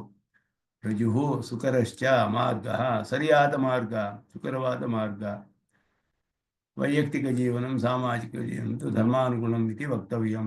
ವರ್ಣಾಶ್ರಮ ಧರ್ಮ ಏವ ಆಶ್ರಯಣೀಯ. ವರ್ಣಾಶ್ರಮ ಧರ್ಮದ ಒಂದು ಅವಶ್ಯಕತೆಯನ್ನು ಬಹಳ ಚೆನ್ನಾಗಿ ಇಲ್ಲಿ ವಿಚಾರ ಮಾಡ್ತಾರೆ, ವಿಸ್ತಾರವಾಗಿ. ಯಾರು ಅದನ್ನು ಬಿಡೋ ಹಾಗಿಲ್ಲ ಅನ್ನೋದು ನಮ್ಮ ಸಿದ್ಧಾಂತದಲ್ಲಿ ಬಹಳ ಪ್ರಧಾನ. ಧರ್ಮವನ್ನು ಯಾರು ಬಿಡೋ ಹಾಗಿಲ್ಲ, ವರ್ಣಾಶ್ರಮ ಧರ್ಮವನ್ನು ಯಾವ ಕಾಲದಲ್ಲಿಯೂ ಯಾರು ಬಿಡೋ ಹಾಗಿಲ್ಲ. ಭಕ್ತಿಯೋಗಿಯು ಅವನ ಫಲಪ್ರಾಪ್ತಿಯಾಗುವವರೆಗೂ ವರ್ಣಾಶ್ರಮ ಧರ್ಮ ಅಂಗವಾಗಿಬಿಡುತ್ತೆ ಭಕ್ತಿಯೋಗಕ್ಕೆ. ಭಕ್ತಿಯೋಗ ಯಾವಾಗ ಮುಗಿಯುತ್ತೆ ಅಂದರೆ ಫಲ ಬಂದಾಗಲೇ ಮುಗಿಯೋದು. ಭಕ್ತಿಯೋಗ ಕರ್ಮಗಳಂತೆ ಅಲ್ಲ, ಅದು ಜ್ಞಾನ. ಭಕ್ತಿ ಅನ್ನೋದು ಜ್ಞಾನ, ಅದರಿಂದ ಕರ್ಮಗಳಂತೆ ಅಲ್ಲ. ಅದು ಕರ್ಮವು ಸ್ವಲ್ಪ ಕಾಲ ಆದರೆ ಮುಗಿದೋಗುತ್ತೆ, ಅದು ಕ್ಷಣಭಂಗವಾಗಿಬಿಡುತ್ತೆ ಅಂತ ಹೇಳ್ತಾರೆ. ಅಷ್ಟೇನೆ, 4 ದಿನ ಮಾಡಿದ್ರೆ ಯಾಗ ಮುಗೀತು, ಫಲ ತಕ್ಷಣ ಬರೋದಿಲ್ಲ, ಎಂದಿಗೋ ಬರುತ್ತೆ ಫಲ. ಯಾಗಕ್ಕೆ ಇಷ್ಟು ಮಾಡಿದ್ರೆ ಮುಗೀತು ಅಂತ ಹೇಳಲ್ಪಟ್ಟಿದೆ ವೇದದಲ್ಲಿ. ಅಷ್ಟು ಮಾಡಿದ್ರೆ ಆ ಯಾಗ ಮುಗಿದೋಗುತ್ತೆ. ಫಲ ಯಾವಾಗ ಬರುತ್ತೆ ಅಂದರೆ ತಕ್ಷಣ ಬರೋದಿಲ್ಲ. ಪ್ರತಿಬಂಧಕ ಇಲ್ಲದೆ ಹೋದ್ರೆ ಬರಬಹುದು, ಇದ್ರೆ ಮುಂದಿನ ಜನ್ಮದಲ್ಲಿ ಬರಬಹುದು, ಯಾವುದೋ ಜನ್ಮದಲ್ಲಿ ಬರಬಹುದು. ಆದರೆ ಭಕ್ತಿಯೋಗ ಹಾಗಲ್ಲ, ಮುಗಿತಾ ಇದ್ದಂಗೆ ಫಲ ಬಂದುಬಿಡುತ್ತೆ. ಫಲಪರ್ಯಂತವಾಗಿ ಮಾಡಬೇಕು, ಕರ್ಮಗಳನ್ನು ಒಂದು ಸಲಿ ಮಾಡಬೇಕು. ಸಕೃತ್ಕೃತ ಶಾಸ್ತ್ರಾರ್ಥ, ಅಶ್ವಮೇಧವಾಗ ಒಂದು ಸರ್ಗ ಫಲಕ್ಕೆ ಒಂದು ಸತಿ ಮಾಡಬೇಕು, ಅದೇ ಫಲ ಮತ್ತೆ ಬೇಕು ಅಂದರೆ ಇನ್ನೊಂದು ಸಲ ಮಾಡಬೇಕು. ಭಕ್ತಿಯೋಗ ಹೇಗೆ ಅಂದರೆ ಒಂದೇ ಫಲ, ಅದಕ್ಕೆ ಒಂದು ಸಲ ಮಾಡಿದ್ರೆ ಫಲ ಬರುವವರೆಗೂ ಮಾಡಬೇಕು ಅಷ್ಟೇ. 2ನೇ ಸತಿ ಮಾಡೋ ಪ್ರಶ್ನೆಯೇ ಬರೋದಿಲ್ಲ. ಫಲ ಬಂದರೆ ಮುಗೀತು ಆ ಕರ್ಮ, ಅದು ಭಕ್ತಿಯೋಗ ಉಪಾಯ ಅನುಷ್ಠಾನ ಮುಗಿಯುತ್ತೆ. ಫಲ ಬರೋದ್ರೆ ಸಂಸಾರದಿಂದಲೇ ತಪ್ಪಿಸ್ಕೊಂಡು ಹೊರಟೋಗ್ತಾರೆ, ಆಮೇಲೆ ಅವರು ಇಲ್ಲಿರೋದೇ ಇಲ್ಲ. ಆದ್ದರಿಂದ ಭಕ್ತಿಯೋಗಕ್ಕೂ ಕರ್ಮಗಳಿಗೂ ಬಹಳ ವ್ಯತ್ಯಾಸವಿದೆ. ಆದರೆ ಆ ಭಕ್ತಿಯೋಗಿಯು ಕೂಡ ಫಲ ಬರುವವರೆಗೂ ಅಸಕೃತ್ ಅನುಷ್ಠಾನ ಅದು ಹೇಳಿದ್ರು. ಆದ್ದರಿಂದ ಆವೃತ್ತಿ ಅಸಕೃತ್ ಉಪದೇಶಾತ್, ಭಕ್ತಿ ಬ್ರಹ್ಮ ಸೂತ್ರದಲ್ಲಿ ಹೇಳ್ತಾರೆ ಬಾದರಾಯಣರು. ಅಸಕೃತ್ ಉಪದೇಶಾತ್, ಎಷ್ಟು ಸಲ ಮಾಡಬೇಕು ಈ ಧ್ಯಾನವನ್ನು ಅಂತ ಹೇಳಿದ್ರೆ ಬದುಕಿರುವವರೆಗೂ ಮಾಡಬೇಕು. ಎಷ್ಟು ಜನ್ಮಗಳು ಬರುತ್ತೋ ಅವನಿಗೆ, ಅವನ ಪ್ರಾರಬ್ಧ ಕರ್ಮಕ್ಕೆ ಅನುಗುಣವಾಗಿ ಅಷ್ಟು ಜನ್ಮಗಳು ಅಷ್ಟು ದಿನವೂ ಮಾಡ್ತಾ ಇರಬೇಕು. ಅವನು ಫಲ ಬರುವವರೆಗೂ ಮಾಡಬೇಕು. ಅಲ್ಲಿಯವರೆಗೂ ಭಕ್ತಿಯೋಗ ಮುಗಿಯೋದಿಲ್ಲ. ಮುಗಿದ್ರೆ ಅವನಿಗೆ ಫಲ ಬಂದುಬಿಡುತ್ತೆ. ಫಲ ಬಂದಾಗಲೇ ಅದು ಮುಗಿಯುತ್ತೆ. ಆದ್ದರಿಂದ ಭಕ್ತಿಯೋಗಕ್ಕೆ ಆ ರೀತಿಯಾಗಿ ಮಹಿಮೆ ಹೇಳಲ್ಪಟ್ಟಿದೆ. ಅದು ಅಸಕೃದಾವೃತ್ತಿ ಅಂತ ಹೇಳಿಬಿಟ್ಟು, ಅದು ಇರುವವರೆಗೂ ವರ್ಣಾಶ್ರಮ ಧರ್ಮ ಅಂಗ. ಭಕ್ತಿಯೋಗ ಮುಗಿಯುವವರೆಗೂ ಅಂಗವನ್ನು ಬಿಡೋ ಹಾಗಿಲ್ಲ, ಅಂಗಿಗೆ ಫಲ ಹೋಗ್ಬಿಡುತ್ತೆ ಬಿಟ್ಟರೆ ಅಂಗ. ಆದ್ದರಿಂದ ವರ್ಣಾಶ್ರಮ ಧರ್ಮ ಅಂಗವಾದ್ದರಿಂದ ಅಲ್ಲಿಯವರೆಗೂ ಮಾಡ್ತಾ ಇರಬೇಕು ಇವು. ಆದ್ದರಿಂದ ಪ್ರಪನ್ನನಾದವನು ಹೇಗೆ ಅಂತ ಹೇಳಿದ್ರೆ ಅವನಿಗೆ ವಿಹಿತತ್ವಾಚ ಆಶ್ರಮ ಕರ್ಮಾಣಿ, ವೇದದ ವಿಹಿತವಾದ್ದರಿಂದ ಮಾಡಲೇಬೇಕು ಅವನು ಪ್ರಗತಿಯಲ್ಲಿಯೂ ಕೂಡ. ಆದ್ದರಿಂದ ಪ್ರಪನ್ನನೂ ಕೂಡ ಎಲ್ಲರೂ ವರ್ಣಾಶ್ರಮ ಧರ್ಮ ಯಾರು ಬಿಡೋ ಹಾಗಿಲ್ಲ ಅನ್ನೋದು ಇಲ್ಲಿ ವಿಸ್ತಾರವಾಗಿ ಅದರ ಒಂದು ವಿಚಾರವನ್ನು ಬಹಳ ವಿಸ್ತಾರವಾಗಿ ಇಲ್ಲಿ ಮಾಡಿದ್ದಾರೆ. ಆದ್ದರಿಂದ ಅದರ ಬಗ್ಗೆ ಸ್ವಲ್ಪ ಅಧಿಕವಾಗಿ ಇಲ್ಲಿ ಇನ್ನೊಂದು ಸ್ವಲ್ಪ ಹೇಳ್ತಾರೆ. ಬೇರೆ ಬೇರೆ ಬ್ರಾಹ್ಮಣನಾಗಿಯೇ ಮುಕ್ತಿ ಬರಬೇಕು ಅಂತೆಲ್ಲ ಶಬ್ದ ಪಕ್ಷಗಳನ್ನು ಹೇಳ್ತಾರೆ. ಅದೆಲ್ಲ ಕೂಡ ನಾವು ಒಪ್ಪೋದಿಲ್ಲ. ಅದರಲ್ಲಿ ಏನು ಪ್ರಮಾಣಗಳು ಇಲ್ಲ ಅನ್ನೋದನ್ನು ಹೇಳ್ತಾರೆ. ಗೌಣಂ ಬ್ರಾಹ್ಮಣ್ಯವೇ ಮುಕ್ತಿ ಹೇತು ಮುಖ್ಯಂ ಅಂತ ಹೇಳಿದ್ವಿ. ಆದ್ದರಿಂದ ಅದು ಬ್ರಾಹ್ಮಣ ವರ್ಣ ಬಂದರೆ ಅದರಲ್ಲಿ ಜನ್ಮವಾದರೇನೆ ಅವನಿಗೆ ಮೋಕ್ಷ, ಸನ್ಯಾಸಿ ಆದರೇನೆ ಮೋಕ್ಷ. ಇದೆಲ್ಲ ಇಲ್ಲ 12ನೇ ಅಧ್ಯಾಯದಲ್ಲಿ ಇದೇ ಹೇಳಿದ್ರು. ಮಯ್ಯಾ ವೇಶ್ಯ ಮನೋಯೇಮಾಂ ದಿತಿಯುಕ್ತ ಉಪಾಸೆ ಶ್ರದ್ಧೆಯ ಪರ್ಯೋಪೇತಾ ತೇ ಯುಕ್ತತಮ ತೇ ಮೇ ಯುಕ್ತತಮ ಮತಃ ಅಂತ ಹೇಳಿದೆ. ಅದರಿಂದ ಇದೆಲ್ಲ ಸ್ಪಷ್ಟವಾಗಿ 12ನೇ ಅಧ್ಯಾಯದಲ್ಲಿ ಬರುತ್ತೆ ಗೀತೆಯಲ್ಲಿ ಅದು. ಆದ್ದರಿಂದ ಸರ್ವೇಪಿ ಪ್ರಾಪ್ನುಯು ತಾಮ್ ಅಂತ ಹೇಳ್ತಾರೆ. ಎಲ್ಲರಿಗೂ ಮೋಕ್ಷಕ್ಕೆ ಅರ್ಹತೆ ಇದೆ. ಪರಿಚರಣ ಮುಖೈಹಿ ಇತ್ಯಾದಿತು ಭಗವತ್ಕೃಪಾ ಪ್ರಯೋಜಕತೆಯ ಮುಮುಕ್ಷೋ ಶಾಸ್ತ್ರಾನುವರ್ತನಶೀಲತಾಂ ವಿನಯಾದಿಕಂ ಚ ಪ್ರದರ್ಶಯಿತು ಮುಕ್ತಂ ಅಂತ ಹೇಳಿದ್ರು. ಅವನಿಗೆ ಶಾಸ್ತ್ರವನ್ನು ಅನುವರ್ತನೆ ಮಾಡ್ತಾ ಇರಬೇಕು, ವಿನಯವನ್ನೆಲ್ಲ ವಿನಯದೊಂದೇ ಇರಬೇಕು. ನತು ಅವ್ಯಕ್ತ ಮಾರ್ಗ ಇವ ಜನ್ಮಾಂತರ ಪ್ರಯೋಜಕತಾಂ ಪ್ರದರ್ಶಯಿತು ಅನ್ನು ವ್ಯಕ್ತ ಮಾರ್ಗೋ ಹಿ ಭಕ್ತಿ ಮಾರ್ಗ ಭಕ್ತಿಯಾ ಪ್ರಸನ್ನ ಭಗವಾನ್ ಹಿ ಫಲಂ ದಾಸ್ಯತಿ. ಆದ್ದರಿಂದ ಭಕ್ತಿ ಪ್ರಪತ್ತಿಗಳಲ್ಲಿ ಏನು ಭೇದ ಅಂತಲೇ ಹೇಳ್ತಾರೆ. ಸ್ವತಂತ್ರಾಂಗ ಪ್ರಪತ್ತಿಭ್ಯಾಂ ಪ್ರಪನ್ನವಪಿ ದರ್ಶಿತವು ಫಲಸಾಧನ ಭಕ್ತಿಭ್ಯಾಂ ಭಕ್ತಾವಪಿ ಚ ದರ್ಶಿತವು. ಇದೆಲ್ಲ ಸ್ವಲ್ಪ ಅಧಿಕವಾಗಿ ವಿಚಾರ ಮಾಡ್ತಾರೆ. ಪ್ರಪನ್ನರಿಗೂ ಭಕ್ತಿಗೂ ಏನು ವ್ಯತ್ಯಾಸ ಅಂದರೆ, ಇಬ್ಬರೂ ಪ್ರಪನ್ನರು, ಇಬ್ಬರೂ ಭಕ್ತರು. ಸ್ವಾಮಿ ದೇಶಿಕನ್ ಹೇಳ್ತಾರೆ ಇದರಲ್ಲಿ ಸ್ವಾರಸ್ಯವಾಗಿ. ಇಬ್ಬರೂ ಪ್ರಪನ್ನರು ಅಂತ ಹೇಳ್ಬೋದು, ಇಬ್ಬರೂ ಭಕ್ತರು ಅಂತ ಹೇಳ್ಬೋದು. ಹಾಗಾದರೆ ಪ್ರಪನ್ನನಿಗೆ ಏನು ಹೇಳ್ತೀರಾ ಅಂದರೆ ಸ್ವತಂತ್ರ ಪ್ರಪನ್ನ ಅಂತ ಹೇಳಬೇಕು. ಭಕ್ತಿ ಯೋಗಿಗೆ ಹೇಳ್ತೀರಾ ಅಂದರೆ ಅಂಗ ಪ್ರಪತ್ತಿ ಅವನು ಯೂಸ್ ಮಾಡ್ತಾನೆ. ಇವನು ಸ್ವತಂತ್ರ ಪ್ರಪತ್ತಿ, ಅವನು ಅಂಗ ಪ್ರಪತ್ತಿ. ಭಕ್ತಿಯೋಗ ಸಾಧನ, ಪ್ರಪತ್ತಿ ಅಂಗ. ಇವನಿಗೆ ಪ್ರಪತ್ತಿಯೇ ಸಾಧನ. ಭಕ್ತಿ ಆಮೇಲೆ ಉಂಟಾಗುತ್ತೆ. ಪ್ರಪತ್ತಿ ಮಾಡಿದ ಮೇಲೆ ಭಕ್ತಿ ಫಲದಲ್ಲಿ ಸೇರಿಬಿಡುತ್ತೆ. ಅದರಿಂದ ಫಲ ಸಾಧನ ಭಕ್ತಿಭ್ಯಾಂ. ಭಕ್ತಿಯೋಗನಿಗೆ ಭಕ್ತಿಯೇ ಸಾಧನ, ಪ್ರಪನ್ನನಿಗೆ ಭಕ್ತಿ ಫಲದಲ್ಲಿ ಸೇರುತ್ತೆ. ಫಲಭಕ್ತಿ ಅದು ಸಾಧನ ಭಕ್ತಿ. ಸ್ವತಂತ್ರ ಪ್ರಪತ್ತಿ ಅಂಗ ಪ್ರಪತ್ತಿ. ಈ ರೀತಿ ಇಬ್ಬರಿಗೂ ಪ್ರಪತ್ತಿಯನ್ನು ಇಟ್ಕೊಂಡು ಹೇಳ್ಬೋದು, ಇಬ್ಬರಿಗೂ ಭಕ್ತಿಯನ್ನು ಇಟ್ಕೊಂಡು ಹೇಳ್ಬೋದು. ಭಕ್ತಿ ಪ್ರಪತ್ತಿಯೋ ಪರ್ವಭೇದೇನ ಸಾಧ್ಯ ಸಾಧನ ಭಾವ. ಗೀತೆಯಲ್ಲಿ ಹೇಳಿರುವ ಪ್ರಪತ್ತಿಗೆ ಭಾಷ್ಯಕಾರರು ಅಂಗ ಪ್ರಪತ್ತಿಯನ್ನೇ ಅರ್ಥ ಮಾಡಿದ್ರು. ಶರಣಾಗತಿ ಯೋದ್ಯದಲ್ಲಿ ಸ್ವತಂತ್ರ ಪ್ರಪತ್ತಿಯನ್ನು ಮಾಡಿದ್ದಾರೆ. ಎರಡೂ ಮಾಡಿದ್ದಾರೆ ಭಾಷ್ಯಕಾರರು. ಆದ್ದರಿಂದ ಅದನ್ನು ಇಲ್ಲಿ ಸ್ವಲ್ಪ ವಿಚಾರ ಮಾಡ್ತಾರೆ. ಸ್ವತಂತ್ರ ಪ್ರಪತ್ತಿ ಮಾರ್ಗ ಅನ್ನೋದು ಪ್ರಪತ್ತಿಯೇ ಅವರಿಗೆ ಸಾಧನವಾಗಿಬಿಡುತ್ತೆ. ಅದು ಭಕ್ತಿ ಅನ್ನೋದು ಫಲರೂಪ, ಭಕ್ತಿಶ್ಚದಸ್ಯ ಫಲರೂಪ ಅಂತ ಹೇಳಿದ್ರು. ಆದ್ದರಿಂದ ಪ್ರಪತ್ತಿ ಸಾಧನ ಕೋಟವು ನಿವಿಶತೆ, ಭಕ್ತಿ ಫಲರೂಪ. ಯದಾ ಭಕ್ತೇ ಸಾಧನತ್ವಂ ತದಾ ಪ್ರಪತ್ತಿ ಅಂಗಕೋಟವು ನಿವಿಶತೆ. ಭಕ್ತಿಯೇ ಸಾಧನವಾದಾಗ ಪ್ರಪತ್ತಿ ಅಂಗವಾಗುತ್ತೆ. ಅದನ್ನೆಲ್ಲ ಇಲ್ಲಿ ಇಯಮೇವ ಅಂಗ ಪ್ರಪತ್ತಿ ಅಂತ ಹೇಳಿದ್ರು. ಎಲ್ಲ ಕೂಡ ವೇದಾಂತ ಸಂಘದಲ್ಲಿಯೂ ಸ್ಪಷ್ಟವಾಗಿ ಹೇಳ್ತಾರೆ ರಾಮಾನುಜರು. ತೇಷಾಂ ಸಂಸಾರ ಮೋಚನಂ ಭಗವತ್ ಪ್ರಪತ್ತಿ ಮಂತರೇಣ ನೋಪಪದ್ಯತೆ. ಪ್ರಪತ್ತಿ ಎಲ್ಲರಿಗೂ ಬೇಕು. ಒಬ್ಬರು ಅಂಗವಾಗಿ ಉಪಯೋಗಿಸ್ತಾರೆ, ಒಬ್ಬರು ಸ್ವತಂತ್ರವಾಗಿ ಉಪಯೋಗಿಸ್ತಾರೆ. ಆದ್ದರಿಂದ ಭಕ್ತಿಯೋಗಿಯ ಕರ್ಮಯೋಗ ಆರಂಭಿಸುವುದೇ ಪ್ರಪತ್ತಿ ಇಲ್ಲದೆ ಸಾಧ್ಯವಿಲ್ಲ. ಅದಕ್ಕೆ ಎಷ್ಟೋ ಪ್ರತಿಬಂಧಕಗಳಿರುತ್ತೆ. ಭಗವಂತನಿಗೆ ಪ್ರಪತ್ತಿ ಮಾಡಿ ಆ ಪ್ರತಿಬಂಧಕಗಳನ್ನ ನಾಶ ಮಾಡುವುದು ಪ್ರಾರ್ಥನೆ ಮಾಡಿದ್ರೆ ಕರ್ಮಯೋಗ ಆರಂಭಿಸೋದಕ್ಕೆ ಸಾಧ್ಯವಾಗುತ್ತೆ. ಅವನಿಗೆ ಕರ್ಮಯೋಗ ಮುಗಿಸೋದು ಹಾಗೆಯೇ, ಅದಕ್ಕೂ ಪ್ರಪತ್ತಿ ಮಾಡಬೇಕು. ಜ್ಞಾನಯೋಗಕ್ಕೆ, ಭಕ್ತಿಯೋಗಕ್ಕೆ ಎಲ್ಲದಕ್ಕೂ ಪ್ರಪತ್ತಿ ಇಲ್ಲದೆ ಯಾವುದೂ ನಡೆಯೋದಿಲ್ಲ. ಭಗವಂತನ ಅನುಗ್ರಹ ಒಂದೊಂದು ಹೆಜ್ಜೆಯಲ್ಲಿಯೂ ಬೇಕು ನಮಗೆ. ಪ್ರತಿಯೊಂದಕ್ಕೂ ನಾವು ಅವನನ್ನು ಪ್ರಾರ್ಥನೆ ಮಾಡಬೇಕು. ಅದುವೇ ಪ್ರಪತ್ತಿ. ವಿಶ್ವಾಸದಿಂದ ಭಗವಂತನ ಪ್ರಾರ್ಥನೆ ಮಾಡಬೇಕು. ಈ ಪ್ರತಿಬಂಧಕಗಳೆಲ್ಲ ನನ್ನ ಕೈಯಲ್ಲಿ ನಾಶ ಮಾಡೋದಕ್ಕೆ ಸಾಧ್ಯವಿಲ್ಲ. ಅದಕ್ಕೆ ಎಷ್ಟು ಪ್ರಾಯಶ್ಚಿತ್ತಗಳ ಅನುಷ್ಠಾನ ಮಾಡಬೇಕು ಗೊತ್ತಿಲ್ಲ ನನಗೆ. ಚಾಂದ್ರಾಯಣ, ಕೃಚ್ಛ್ರ, ಕೂಷ್ಮಾಂಡ ಹೋಮ ಇದೇನು ಅದೇನು ಬೇಕಾದಷ್ಟು ಪ್ರಾಯಶ್ಚಿತ್ತಗಳೆಲ್ಲ ಮಾಡದೆ ಹೋದರೆ, ಪಾಪ ನಾಶ ಆಗದೆ ಹೋದರೆ ಕರ್ಮ ಆರಂಭಿಸೋಕ್ಕೆ ಆಗೋದಿಲ್ಲ. ಅದೆಲ್ಲ ಅಡ್ಡಿಯಾಗಿದೆ. ಅದೆಲ್ಲ ನಾಶ ಆಗಬೇಕಾದ್ರೆ ಎಷ್ಟು ಪ್ರಾಯಶ್ಚಿತ್ತಗಳನ್ನು ಮಾಡಬೇಕು. ಒಂದು ಜನ್ಮ ಸಾಲದು, ಅದಕ್ಕೆ ಎಷ್ಟು ಜನ್ಮಗಳು ಸಾಕಾಗಲ್ಲ. ಪ್ರಪತ್ತಿ ಮಾಡಿದ್ರೆ ಅದೆಲ್ಲವನ್ನು ಭಗವಂತ ನಾಶಪಡಿಸ್ತಾನೆ. ಕರ್ಮಯೋಗ ಆರಂಭಿಸೋದಕ್ಕೆ ಅನುಕೂಲ ಮಾಡಿಕೊಡ್ತಾನೆ. ಒಂದೊಂದು ಹೆಜ್ಜೆಯಲ್ಲಿಯೂ ಕೂಡ ಭಗವಂತನ ಅನುಗ್ರಹ. ಅದೇ ಗೀತೆಯಲ್ಲಿ ಅದನ್ನು ವಿಶೇಷವಾಗಿ ಭಾಷಿಕರು ತಿಳಿಸ್ತಾರೆ. ಕಡೆಯಲ್ಲಿ ಬರುವಂತಹ ಅಲ್ಲಿ ಸರ್ವಧರ್ಮಾನ್ ಪರಿತ್ಯಜ್ಯ ಶ್ಲೋಕದ ವ್ಯಾಖ್ಯಾನದಲ್ಲಿ. ಆದ್ದರಿಂದ ಅದು ಸಂಸಾರ ಭಗವತ್ ಪ್ರಪತ್ತಿ ಮಂತರೇಣ ನೋಪಪದ್ಯತೆ ವೇದಾಂತ ವಾಕ್ಯ ಇದು. ಶ್ರುತಿಯೋ ಅಮೃತ ಶೇಷ ಸೇತು. ಅವನೇ ಅಮೃತ, ಅವನೇ ಸೇತು. ಆದ್ದರಿಂದ ಎರಡೂ ಸಾಧನ ಅವನೇ, ಫಲವೂ ಅವನೇ. ಅವನನ್ನ ಉಪಯೋಗಿಸ್ಕೊಂಡು ಅವನನ್ನೇ ಪಡೆದುಕೊಳ್ತೀವಿ. ಅವನ ಅನುಗ್ರಹದಿಂದ ಅವನನ್ನೇ ಪಡೆದುಕೊಳ್ಬೇಕು. ಆದ್ದರಿಂದ ತಮೇವ ಏಕಂ ಜಾನತ ಆತ್ಮಾನಂ ಮನ್ಯಾವಾಚೋ ಮಿಂಚಿತ ಅಮೃತ ಶೇಷ ಸೇತು ತಮ್ಮಿತಿ ಪದಂ ಮಂತ್ರಾರಂಭೆ ಯಸ್ಮಿನ್ನಿತಿ ಇಲ್ಲ ಇಲ್ಲಿ ಹೇಳಲ್ಪಟ್ಟಿದೆ ಯಸ್ಮಿನ್ ಜೌ ಪೃಥ್ವೀ ಚ ಅಂತರಿಕ್ಷಮೋತಂ ಮನಸ್ಸಹ ಪ್ರಾಣೈಶ್ಚ ಸರ್ವೈಃ ತಮೇವ ಏಕಂ ಜಾನಥ ಆತ್ಮಾನಂ ಅನ್ಯಾವಾಚೋ ವಿಮುಂಚತ. ಇಲ್ಲ ಭಕ್ತಿ ಪ್ರಪತ್ತಿಗಳ ವಿಷಯದಲ್ಲಿ ಸ್ವಲ್ಪ ವಿಚಾರ ಮಾಡ್ತಾರೆ. ಆದ್ದರಿಂದ ಇದೆಲ್ಲ ಅಧಿಕವಾದ ವಿಚಾರಗಳು ಕೆಲವು ಈ ಶ್ಲೋಕದಲ್ಲಿ ಮಾಡಿದ್ರು. ಒಟ್ಟಿನಲ್ಲಿ ಎಲ್ಲರಿಗೂ ಮೋಕ್ಷಕ್ಕೆ ಅರ್ಹತೆ ಇದೆ ಅಂತ ಹೇಳೋದು ವರ್ಣಾಶ್ರಮ ಧರ್ಮಗಳ ಒಂದು ಪ್ರಾಮುಖ್ಯತೆ, ಅದರ ಪ್ರಾಧಾನ್ಯ ವಿಶೇಷವಾಗಿ ಇಲ್ಲಿ ವಿಚಾರ ಮಾಡಿದ್ದಾರೆ. ಅದು ಮುಖ್ಯವಾದ ವಿಷಯ ಅಂತ ಅದನ್ನು ಸ್ವಲ್ಪ ಅನುಸಂಧಾನ ಮಾಡೋಣ ಅಂತ ಅನ್ನಿಸ್ತು. ಇನ್ನು ಮುಂದಿನ ಶ್ಲೋಕವನ್ನು ಮುಂದೆ ಮುಗಿಸೋಣ ಅಂತ ಹೇಳಿ ನಾವು ನಮಸ್ಕಾರ ಕವಿತಾರ್ಕಿಕ ಸಿಂಹಾಯ ಕಲ್ಯಾಣ ಗುರುಶಾಲಿ ಶ್ರೀಮತೆ ವೆಂಕಟೇಶಾಯ ವೇದಾಂತ ಗುರವೇ ನಮಃ. ಶ್ರೀಮತೆ ನಿಗಮಾಂತ ಮಹಾದೇಶಿಕಾಯ ನಮಃ.